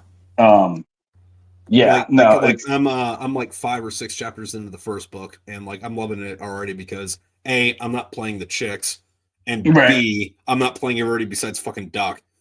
Right. Yeah. Well, and now you're out there enough to where you don't have to get people who are recording into their fucking headphone microphone. Yeah. Yeah, that too. You know, or just into their phone. And, you know, you can actually pick people that, you know, want to act instead of, you know, whatever the fuck. But yeah, no, it's been fun to be a part of this project because like everybody's evolving together, because I've been interested in voice acting for a long time. I've been in and out of different forms of performance arts for a while, but this was my first voyage into actually trying to fucking do it and figuring out Right. if I can, you know. And so like everybody's growing together, and that's the most fun part of it. And it's cool seeing this whole little like grassroots following growing up around it, like, and seeing things like, you know, people being attached to the character, going to Audible and seeing reviews and people being like saying something about Fonzie, and I'm just like, fuck yeah, you know. It's like, hey, you know. Yeah. But well, I mean, what's also cool about it is like fucking I have like a zero fucking budget for this too. right. Like I'm not like fucking, I don't know if you ever like looked at hiring fucking voice actors. It's not fucking cheap. Well, So, yeah, see, and that's really do that, but it's yeah. really cool that like everybody that's part of this is like also a fan of the fucking books. Yeah. Well, and also it gives me a reason, like, after doing this for you, I will do this for you because I'm passionate about this project, ever being part of it, and I fucking love the books and I support you. But after doing this for you, I am not doing this for free. I will do this again, definitely, for other people. I'm not doing it for free again. Yeah. Yeah, because it's some fucking work. Also, Alpha, I build the box sets to order. So yes, I do have. I mean, I don't have war chests here at my house, but like you if you order one off the site, I'll build you one. Yeah. But get a war chest. Yeah. No, I think that's been cool for it too, because like the war chest is also like the, hey, listen, I really like the series. I want a fucking big physical part of it. But also, like, because what we're doing with the audiobooks, I'm just giving you the story for free. Yeah, you have to wait for it because I have to make it again. But, I don't know. I'm thinking of hitting both sides of that. Where if you just want to hang out, you can just fucking hang out, you know? Yeah, no, for sure. There's a lot of fan service involved, and which is cool, you know, because like even this, you know, like right now as it is, you know, like we'll get, you know, some of these, you know, get like 10 views, some of them get like 200 views. It's kind of like everywhere in between. But like down the line, when these have the pull that they deserve, there's a lot of history going on here, you know? Oh yeah, you know, and that pull will start fucking skyrocketing exactly 86 seconds after I die. That's kind of how it goes, isn't it? Yeah. We're gonna Van Gogh you're gonna have the most popular military sci-fi novel series ever released in the year like 2060. Yeah. Oh, shit. Yeah, like that'd be a good run, because I'd be 80 about then. I think that's acceptable. Fucking, I'm down for it. I mean, I didn't think I was gonna be 25. So shit. You know, it's maybe that's why I didn't get seriously involved in any creative efforts until in my 30s, because like if it would have happened beforehand, I probably would have been in the 27 Club. Yeah. Hanging out with Keith Richards and fucking sucking your soul out of you, like fucking somewhere between like the way vampires did it in True Blood and fucking Shang Tsung from Mortal Kombat. No, he probably just puts it in his fucking hydroponic. It's probably part of his fucking compost. Yeah, for his hydroponic cultivation. He's probably just smoking it. Yeah. Oh God, that made me think about thinking about the 27 Club. This is how my brain works. Made me think about Jimi Hendrix, because he's part of the 27 Club. Yeah. And that made me think about the Woodstock that he's famous for, and that made me think about Santana, which ties back into our conversation about fucking psychedelics. Have you ever heard Santana's story about that Woodstock, the famous Woodstock? I think Woodstock 69. I didn't know that Santana was at Woodstock. Yeah, he was at the famous Woodstock 69, the one Woodstock that everybody fucking talks about. And like, I don't want to like steal his story for content on a totally different platform, but like, you need to go to YouTube and look up Santana talking about Woodstock 69. Okay. Because he has a story about performing while he's high as fuck, tripping balls on acid. Apparently, his whole set, he was tripping fucking balls. Apparently, like the neck of his guitar turned into a snake, and he Okay. was like, you can't tell what in the video, but like he's actually like trying not to piss himself the whole time because he's scared shitless. It's it's fucking great. Like you got to Nice. go look at it. It's hilarious. But, Speaking of shit back then though, like I have kind of like a love-hate relationship with Hendrix because like I like his music, but at the same time, he would be infinitely better if he was alive while not shitty microphones existed. mhm. And it's like, yeah, this is good music. Hold on, wait. No, there are good microphones. There were good microphones back then. Why didn't you use a microphone that could fucking hear you fucking play guitar on instead of it sounding like someone's holding a tape recorder across the room from a vinyl record fucking playing? You know? Yeah. I mean, yeah. Well, most of the good sound quality in that era was wasted on disco. I mean, disco was That's a 70s thing. That wasn't really that's around the back big then. problem. Well, a lot of Hendrix is when did Hendrix die? I could not tell you. You'd have to consult the wizard. I'll consult Yeah. Yeah, do that because I'm now on my phone. I was looking for my phone and I realized I'm talking to you on my phone because I have my little technical issue. Been there, done that. Fucking, where are Jimmy? I spelled that wrong, but you know what? We're gonna let autocorrect do that. Jimi Hendrix died in 1970. Oh shit. Okay. So he was more he was more He was contemporary 60s. with the beat. He was more contemporary with the Beatles. Yeah. Okay. Yeah. I don't know why I equated him with the 70s, but yeah, no, that makes sense. It's probably because like a lot of the pictures you have of him, you see him with the fucking bandanas and the hippie shit and stuff, and a lot of it was happening in the 70s too. But I mean, that could be it. Yeah. No, but like yeah. even like I don't know, because like even early 70s stuff. I don't know what happened, but I'm imagining that somewhere around 1970, someone figured out, hey, put the microphone fucking here. Because like Right. early AC/DC or in like Black Sabbath and fucking Zeppelin, like you listen to them, and it's like you say what you want about their music, but like, all right, cool. There's an actual microphone in front of them instead of like a tin can with a fucking rubber band and another tin can. Yeah, no, it's like a sound quality in music has some fucking weird shit going on because in the 70s, things sounded pretty much, like basically just as good as they do now. In 60s, it kind of depends on the genre. It sounded like, Jimi Hendrix was 50 feet away from the microphone. The Beatles sound pretty professional. And then you go back further than that. It's like it actually gets a little bit better in the 50s when you have like your Elvis and Chubby Checker and shit like that. And then, I mean, Elvis was the king. Of course, they gave him the good fucking microphone. Right. Yeah, exactly. And then, but then you go all the way back to Ernest Tubb and Hank Sr., and you can tell it was recorded on vinyl. But even still, the record quality of Ernest Tubb and Hank Sr. is fucking phenomenal. I think a lot of that has to do with this is an acoustic guitar and a voice, not his whole band. So that might have something to do with it, especially with it not being. It might have something to do with we can't fucking figure out where to put the mic in front of a fucking amplifier. Yeah, because like by its very nature, the way we're playing a guitar, with the distortion on it is a because all distortion is in like fucking music, like with guitar, is a corruption of a clean file or of a clean line, however you want to fucking describe it.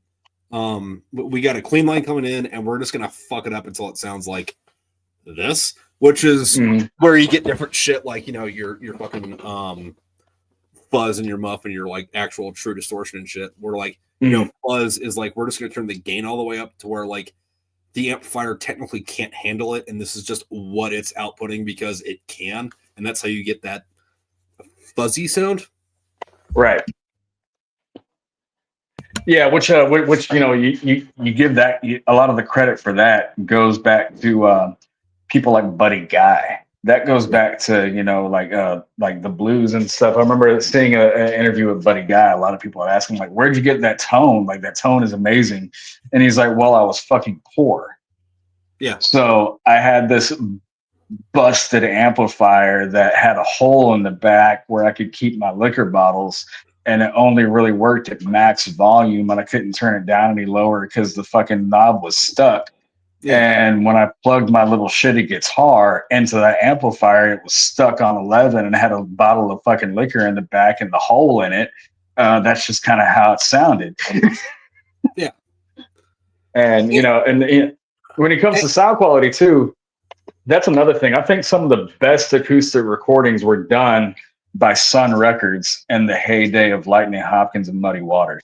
If you listen to those OG recordings like Howlin' Wolf, Muddy Waters and stuff like that, there's something so raw about those original recordings from Sun Records in the 40s and 50s. It's just like you feel that shit in your bones. Yeah. Yep. Yeah, it was good shit. And what's funny about that though is like once they did figure out how to make it sound like this on purpose, right? If you go to try to recreate that sound, it doesn't sound good or anywhere near fucking acceptable if the gain is higher than fucking 3. Right. Scale 1 through 10, where it's like, no, we figured it out, but like you actually don't turn it up that high. You just it's because there's two ways to do it. You can get your fuzz and your distortion and post processing in a fake virtual amplifier in your recording software. Yeah. Or you can mic your amp. And I can't put my finger on why the two sound different, but they do. You can record the same exact song both ways. And the one that will be commercially available and play on the radio is the one that has the fuzz added in post processing. But for some reason, it just doesn't feel the same. Also, Alpha, fucking, I know you're only fucking most of the way through book 2. I promise you this isn't a big spoiler, but it's also a huge spoiler. This is directly relevant because after book 3, so book 4 and forward, all the Smokepit Fairytales novels are musicals. Yes. Which I am happy to contribute to in the future. I will fucking let you know on that. Yeah. Because like that's gonna be fun. But yeah, no, Smokepit Fairytales is definitely a musical. As a matter of fact, it might be the first musical I'm into. And my wife will probably catch up and watch this at some point in time in a streak of boredom and talk shit to me about it because she always calls me like she loves musicals and she doesn't comprehend that I hate musicals. And I have a weird thing with musicals where like most of them I fucking hate. I fucking just loathe. Abhor would be a good word. Right. But I love the ones that I grew up with, which are mostly Disney and then like Chitty Chitty Bang Bang. Right. I love Chitty Chitty Bang Bang. I will sit down and watch Chitty Chitty Bang Bang today with my kids, and I still remember every word to every song. Also, you're gonna name the hot chick Truly Scrumptious. Right. Much on, if you know what I mean. Like full unkept fucking muff, like fucking yeah. I know this is made in the fucking what 50s, 60s. Yeah, look, you go up that chick's skirt, you got to go with a bayonet because you got to go through the jungle worried about fucking Viet Cong. You got to bring a machete, man. Yeah. Yeah. No, it's I'm here for it, but you know, look. But yeah, like means I'm eating. Like I love right. I love Chitty Chitty Bang Bang, but try to get me to sit through 5 minutes of Les Mis. Mm-hmm. It's not gonna fucking happen. And my wife loves shit like that. And what's funny is sometimes I feel like she forgets that I literally write poetry and music and that I sing and play guitar because like I'll suffer watching 5 minutes of a musical and she's like, you just don't understand art. And I'm like, yeah, no, the other thing is a fun fact about Chitty Chitty Bang Bang. That's the only book Ian Fleming wrote that wasn't a James Bond novel. Yeah, it's you know what's funny is I'm a Fleming nerd, and I think you just taught me some trivia I didn't know. I didn't know that was an Ian Fleming creation. That's the only Ian Fleming creation that's not James Bond. Since you're both vets, what song would you say is iconic to the GWAT? The Like EAS how song. fortunate. Yeah, The pretty much. EAS song by Tyler Satterfield, I think was his name. The Bar none. EAS song. Bar none. That's it. Like no fucking competition. Yeah, Second runner up. There isn't a second place, but like second runner up would be Haji Girl, and I don't remember who did that, but it was some. Now, as far as commercially available music, Toby Keith. I think we all have a love-hate relationship. Yeah, like fucking when I coded country music, like I like Hank 1, 2, and 3 and David Ellen Coe. Yeah, well, I'm kind of the same way. I don't like pop country except I fucking hate it. Except for Toby Keith, and I fucking Toby Keith's the one that Toby Keith's the one that gets a pass. Because he's a dude that you'd want to sit down and drink a beer with. But like other than that, I listen to a lot of underground shit. However, I do hate all this fucking like GWAT fucking like pro-military shit. And it's not because of anything anti-military. It's like, dude, just like I understand you did the USO tours, but could you have done a couple USO tours and talked to a couple troops before you wrote that fucking song?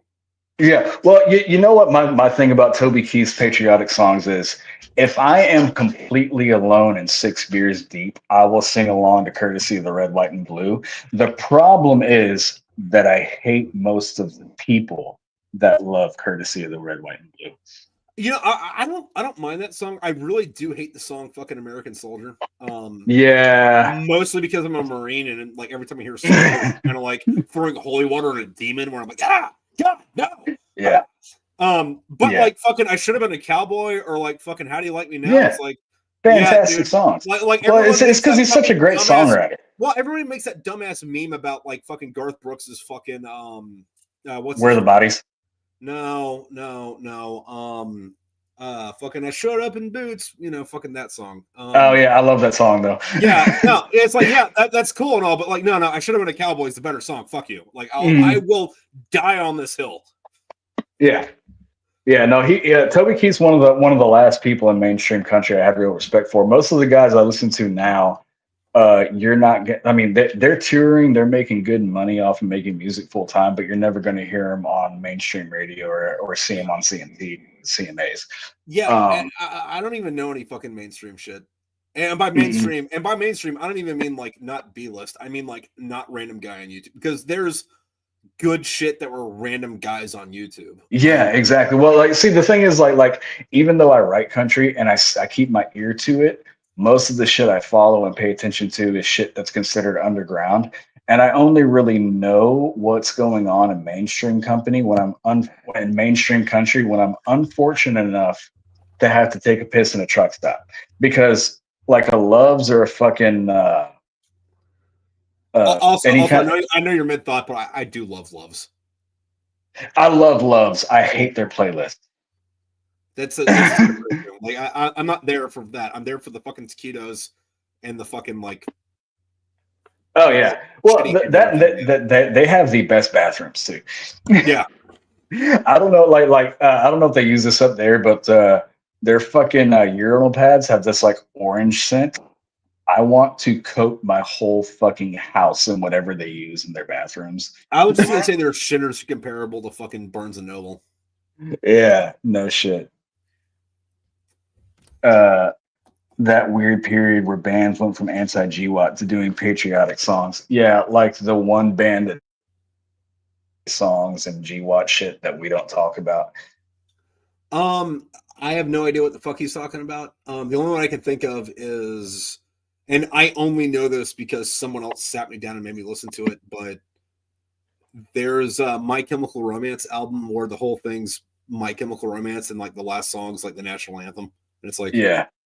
All right. Well, it's like Five Finger Death Punch went on that whole kick of doing like military songs, but like the thing is, like any self-respecting man who unironically actually enjoys Five Finger Death Punch, I just like there's a certain level. I got kicked out of a Five Finger Death Punch concert. Because I think the last time I listened to Five Finger Death Punch and didn't hate it was when I was a stupid 15-year-old. I've never listened to them and didn't hate it, but they played it in 29 Palms and I showed up because it was free and I was already fucking toasted, and I threw a beer bottle at the stage, and the only reason I didn't get arrested because I was buddies with one of the MPs. Like, I didn't see you. Get the fuck out of here. I'm like, all right. Yeah, no, they did that whole deal. They tried to make themselves like the musical fucking soundtrack of GWAT. No, it's just like they're so bad. No, I mean, I don't think you can do that unironically, right? Because like fucking all the quote unquote good Vietnam music, which was good shit back then, Right. was hippie fucking I hate fucking America and I hate that fucking we're in Vietnam. Let me write this song about how much America sucks, and then everybody's like, "Yeah, man, that song rocks. That's all this song's about." I don't give a fuck. I'm rocking it. Yeah, like you people equate Fortunate Son with the sound of fucking Huey helicopters now, and it's just like it's funny, and like I do too, but at the same time, like read the lyrics. Which is funny on two things. One of them is everyone talks about how Fortunate Son is that song on all those Vietnam movies. It was only in Forrest Gump. That was the only fucking movie that fucking song was in for a Vietnam scene. And then Forrest Gump was just big enough movie to where you equate it with that. But on the other thing where it's like, I'm going to make an anti-this movie and then everybody loves it. I think the golden example is fucking Full Metal Jacket, because that movie was supposed to be about how fucking bullshit the American fucking military fucking complex or system is. And then how many Marines have you talked to? Why'd you join? Well, I watched Full Metal Jacket, wanted to go do that. Well, that basically sums up Marines in a nutshell, honestly, because like there's a certain level of, like as much as I love you guys, like you got to be a special, very unique, somehow smart, yet completely retarded brand of stupid. Yeah. It's a very unique culture you guys have built, and I loved being adjacent to it because there was nothing more I enjoyed than having Marines on post with me. Yeah. Also, Otherwise Soldiers, I don't know what that is. I don't either. That's a new one for me. Gimme Shelter, fucking, I love the Rolling Stones. Like, I am on that bandwagon when people are like, Rolling Stones or Beatles. I'm like, dude, like, fucking the guy that shot Lee Harvey Oswald, the only thing he did wrong was pick a bad book to do it about. But yeah, no, I love the Stones. Gimme Shelter is a fucking great song. And again, that's Vietnam. America's bad. Don't do war about it. That's what that song's about, right? But that song fucks. And if I were in Vietnam, fucking sure, I'd listen to it while I was there. I mean, I might have different feelings about it, but most of the guys in Vietnam are only there because they got drafted. Like even my granddad was part of Vietnam, and he was he did 2 tours there, and even he, as patriotic and pro-military as he was like, yeah, I mean, he helped map out the Ho Chi Minh bombing run, and like literally like we have files, right? And this is shit that should probably be in a FOIA request. I don't even know if I should have this. Now it's probably okay, but like the fact that he just had this shit laying around in files back in the 90s probably still wasn't even legal to have it.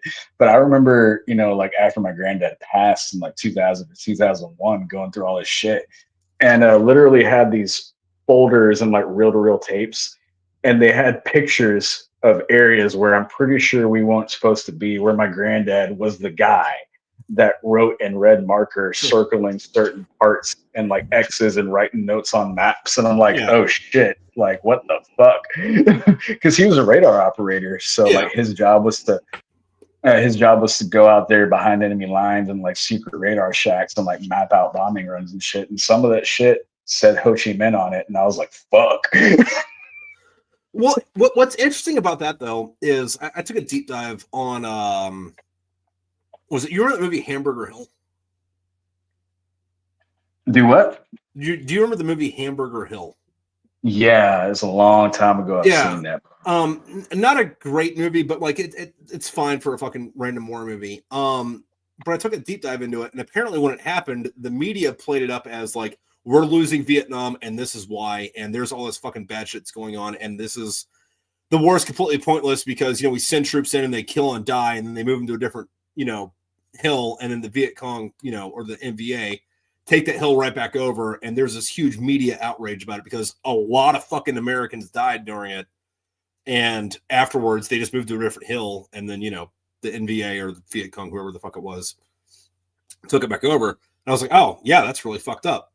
Let me go watch interviews about guys that were there. So the guys that were there were like, yeah, no, our mission was to go in and kill all these Vietnamese dudes.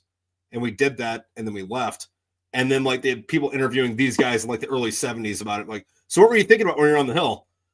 I was really hoping that my girlfriend wasn't fucking this other dude from high school. You weren't worried about the Viet Cong? No, I want to buy a Camaro when I get back to the States. But what about what about the NVA? We showed up and killed them. What are you asking? But when you left, they took over the hill. Yeah, well, that was after we left. Like we killed the ones that were there and we went.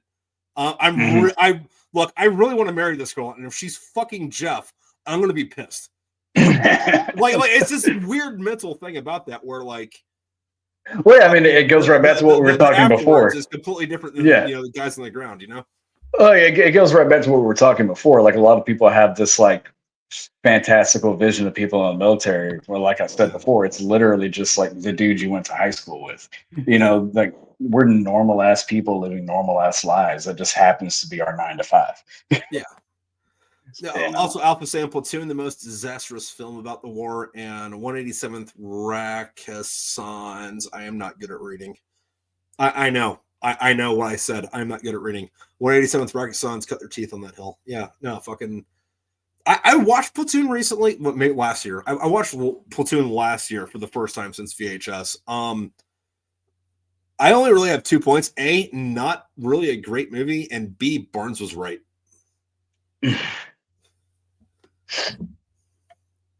Yeah, it's been a while since I've seen that one. Yeah.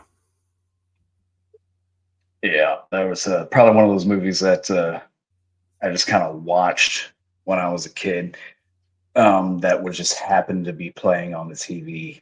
It was on CBS or TNT or whatever the movie channel was a lot back when cable was a fucking thing. Right. Well, yeah, it's funny because like we went away from cable, but now like I have 4 kids, so they all have different tastes because they're all, like certain, number of years apart. So like we have multiple streaming services. Everybody's, like happy and shit. And what I've noticed is we've basically just gone full circle right back to cable. You're not just making them watch fucking Seinfeld because it's on. It's that, and like even though you can pick what. They've gone right back to having commercials every 5 minutes and everything. And it's not just Netflix anymore. Like if you actually want to see what you want to see, you got to have Disney Plus. And then everything's adding commercials back into the streaming. It's like, all right, well, basically like the only benefit that this has over cable is that I can pick what I want to watch instead of waiting for it to come on at 7:00 on Wednesday. Yeah, that kind of takes the magic out of it too. Because like, I remember like waking up early and it's like, all right, cool. I'm going to watch, what was it? G-Force, which I think is actually Battle of the Planets, and then Speed Racer, and then Robotech, and then X-Men, and then Dragon Ball Z, and then fucking Spider-Man? Spider-Man. That was a good fucking cartoon. Yeah. But it's also nice because like I remember all these shows that I loved when I was a kid. But like now I go back and watch them on streaming and there's like whole episodes that I don't even remember that I missed because I was like at a cousin's house or some shit, Right. So like, but yeah, no, it pissed me off because like we were watching a movie on like Disney the other day and like we got 30 minutes into it and this commercial break and I'm like, what is it? Like 2002? Yeah. What year is it? I mean, what the fuck is this? Yeah, no, I don't have Disney, but I have a buddy who's going off on TikTok right now about how Gaston is the greatest fucking Disney quote unquote villain because he could body the rest of the other fucking villains because this is in the lore. Fucking when he was 16, he held off fucking bunch of raiders from the Holy Roman Empire that were, trying to invade, France at the time. And while he was a 16-year-old, he did all this. And then after that, he works his way up to fucking captain in the fucking French fucking army. And then goes and fights in this war and does XYZ or whatever. And like, yeah, you might think he's a bad guy in the movie, but like, you might not want to fuck with that dude because he will kill you. It's like, oh, good for you, buddy. Yeah. Also, Alpha pissed me off how they admitted that the U.S. helicopter pilot stopped the My Lai massacre and add He-Man and Thundercats, and we had the same early mornings. I'm not going to disagree with that. Yeah. Dude, Thundercats was fucking tits. Oh yeah, well, see that's one of those things too. Like, there's a lot of shows that I want to go back and show my kids because I remember liking it when I was their age, and then you go back and watch it, and it's like, fuck, this is actually like it's better left in the memories of nostalgia because you go back and watch it again, and it's like, fuck. Yeah, I had a few shows like that, and not all of them were like that though, because like fucking I'm gonna give you two examples. One of them is Gundam Wing, if you remember that. Gundam is still great. Now I'm a huge Gundam nerd, but I fucking hate Gundam Wing. Yeah. I have to give it its credit because it got me into watching it, but then after I got exposed to the rest of the universe, I'm like, oh, cool. So I got in on the fucking worst thing. And it's weird though, because like it's probably got the best animation and character and mech design of any fucking Gundam anime, and arguably the best soundtrack. But the plot is so fucking bad that it drags it down to fucking zero. It is. Well, and see, that's the thing though. Like I'm 32, right? So like Gundam Wing was the only Gundam show available on cable on the normal shows. So that was my interest. But like when you're 7, it's like big robots with big guns. Yeah. It's fucking dope.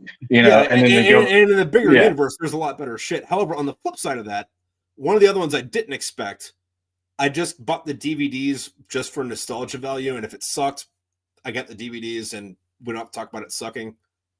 But I got the DVDs for SWAT Cats, if you remember that. Oh man, you just brought back a fucking repressed memory. Yeah. Watch that last year. That still fucks fucking hard. Amazing. Yeah, no, for sure. Yeah, no, it's weird shit though. Like I remember, I think the most disappointing memory of my childhood. I feel like this is like one of my first moments of like realizing that I was reaching a new level of psychological development. Was I remember when I was a kid, I used to wake up early so I could watch Power Rangers, right? And like having the time to do that was very much a summer break thing. And then the school year would start and I really wouldn't have time to watch it because I'd be like at school and shit. But I remember, I think it was like either 4th or 5th grade. The year before that, I loved Power Rangers. And I remember going to school and summer break was coming up and we had the last day of school. And I was so fucking excited to watch Power Rangers because it had been like 7 months, right? Yeah. And like at some point in time, I hit like a mental growth spurt. And I remember like I woke up early the first day of summer break and Power Rangers was supposed to be on, and I got 5 minutes into it and turned it off. So we tried to watch, me and my wife tried to watch Power Rangers again last year. And we got 2 episodes into it, and like halfway through the first episode, we're like, maybe it gets better. It doesn't.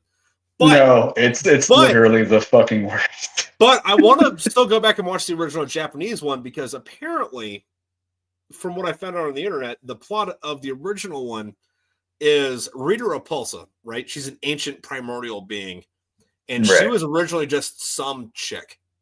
Right. And she was raising her son, and then dinosaurs killed her son, so she sold her soul to Satan to get the power to get revenge to destroy the dinosaurs. And it's like, well, I have to go back and watch the original Japanese one now at some point. Right. That's so much better than horrible rubber costumes and high-pitched voices. Yeah. So I remember. Also, something I noticed is the yellow Power Ranger, when they're in the Power Ranger costumes, that's a dude. Yeah, the curves go away. Yeah. Also, I really appreciated how the yellow Power Ranger was an Asian chick and the black Power Ranger was a black dude. Yeah, I think the yellow Power Ranger being an Asian chick was the most like on the nose one, honestly. Yeah.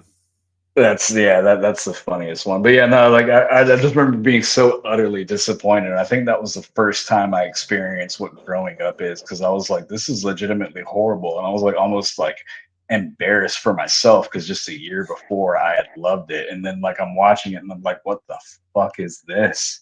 And then I realized why my dad and my mom absolutely hated when I would commandeer the TV to watch Power Rangers because like that's why This I is was like, oh trash. God. And then like, come full circle, my kids discover Power Rangers on Netflix. I'm like, here we go. Here comes the shit. Also, fucking what Alpha's saying, fucking Endless Waltz, G Gundam, and Iron Blood Norphers are my favorites. I got thoughts about those.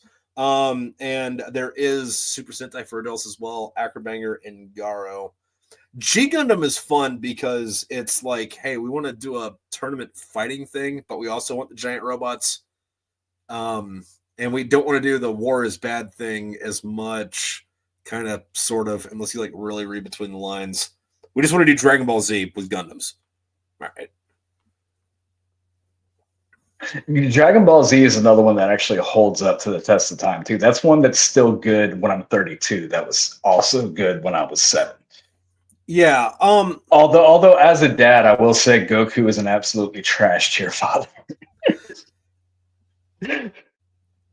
Yeah, I got conflicting thoughts on Dragon Ball Z because I tried to watch it a few years ago, like on a streaming service. We're just gonna go through it, and like I couldn't get past the Saiyan saga. I thought it was fucking shit.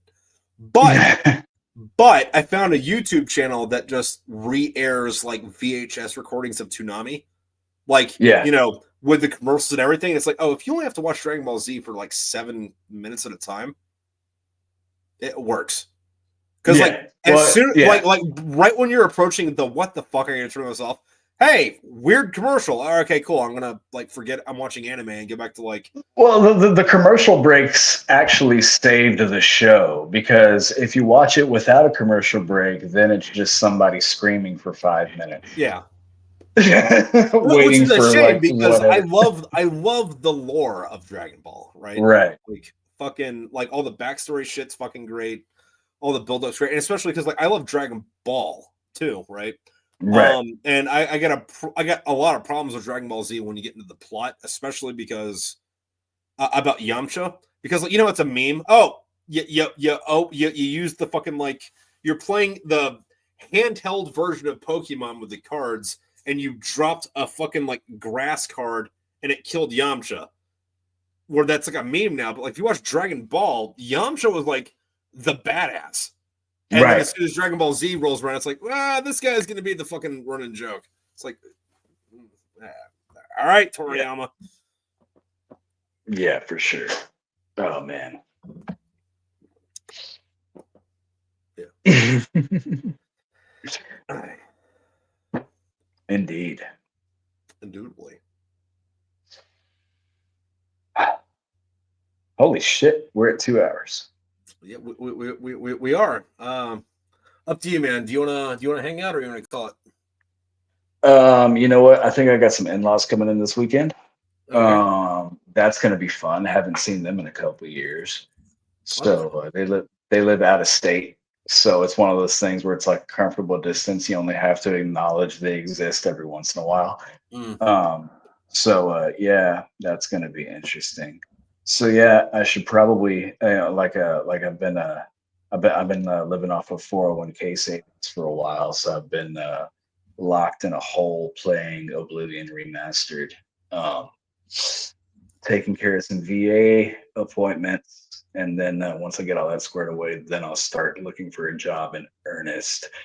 I got to learn how to be a person and be around people this weekend again because I've been very pleasantly living like a hermit for a couple weeks now. Locked up in your Oblivion cave. Exactly. Yeah. Which it's perfect timing. But yeah, no, I'm gonna have to be around human people things this weekend. So. Yeah. All right. Well, in that case, fucking good talking to you. Fucking for those of you that are watching this later, well, I guess now, fucking Travis over here was the voice of Jorge McKenzie in Smokepit Fairytales IV and a few characters in 3. He was also the voice of the fucking Fonz and Chardance and the bounty hunter dude. Yep, yep. And if anybody watching this just happens to stumble upon it, and you're producing anything that needs voice acting roles, and you want to save me from the doldrums of 9 to 5 work before I gain honest employment again, hit me up, because I would love to do this full time. And jobs suck. Yeah, they do. Also, Alpha. Yeah, also Alpha. Fucking thanks for hanging out and commenting. Fucking and on that, ladies and gentlemen, you can look forward to hearing Travis's sweet buttery voice in a couple weeks in More Than Look With You of You. It's Smokepit Fairytales 5. Great book. Yeah, it is. All right, ladies and gentlemen, adios.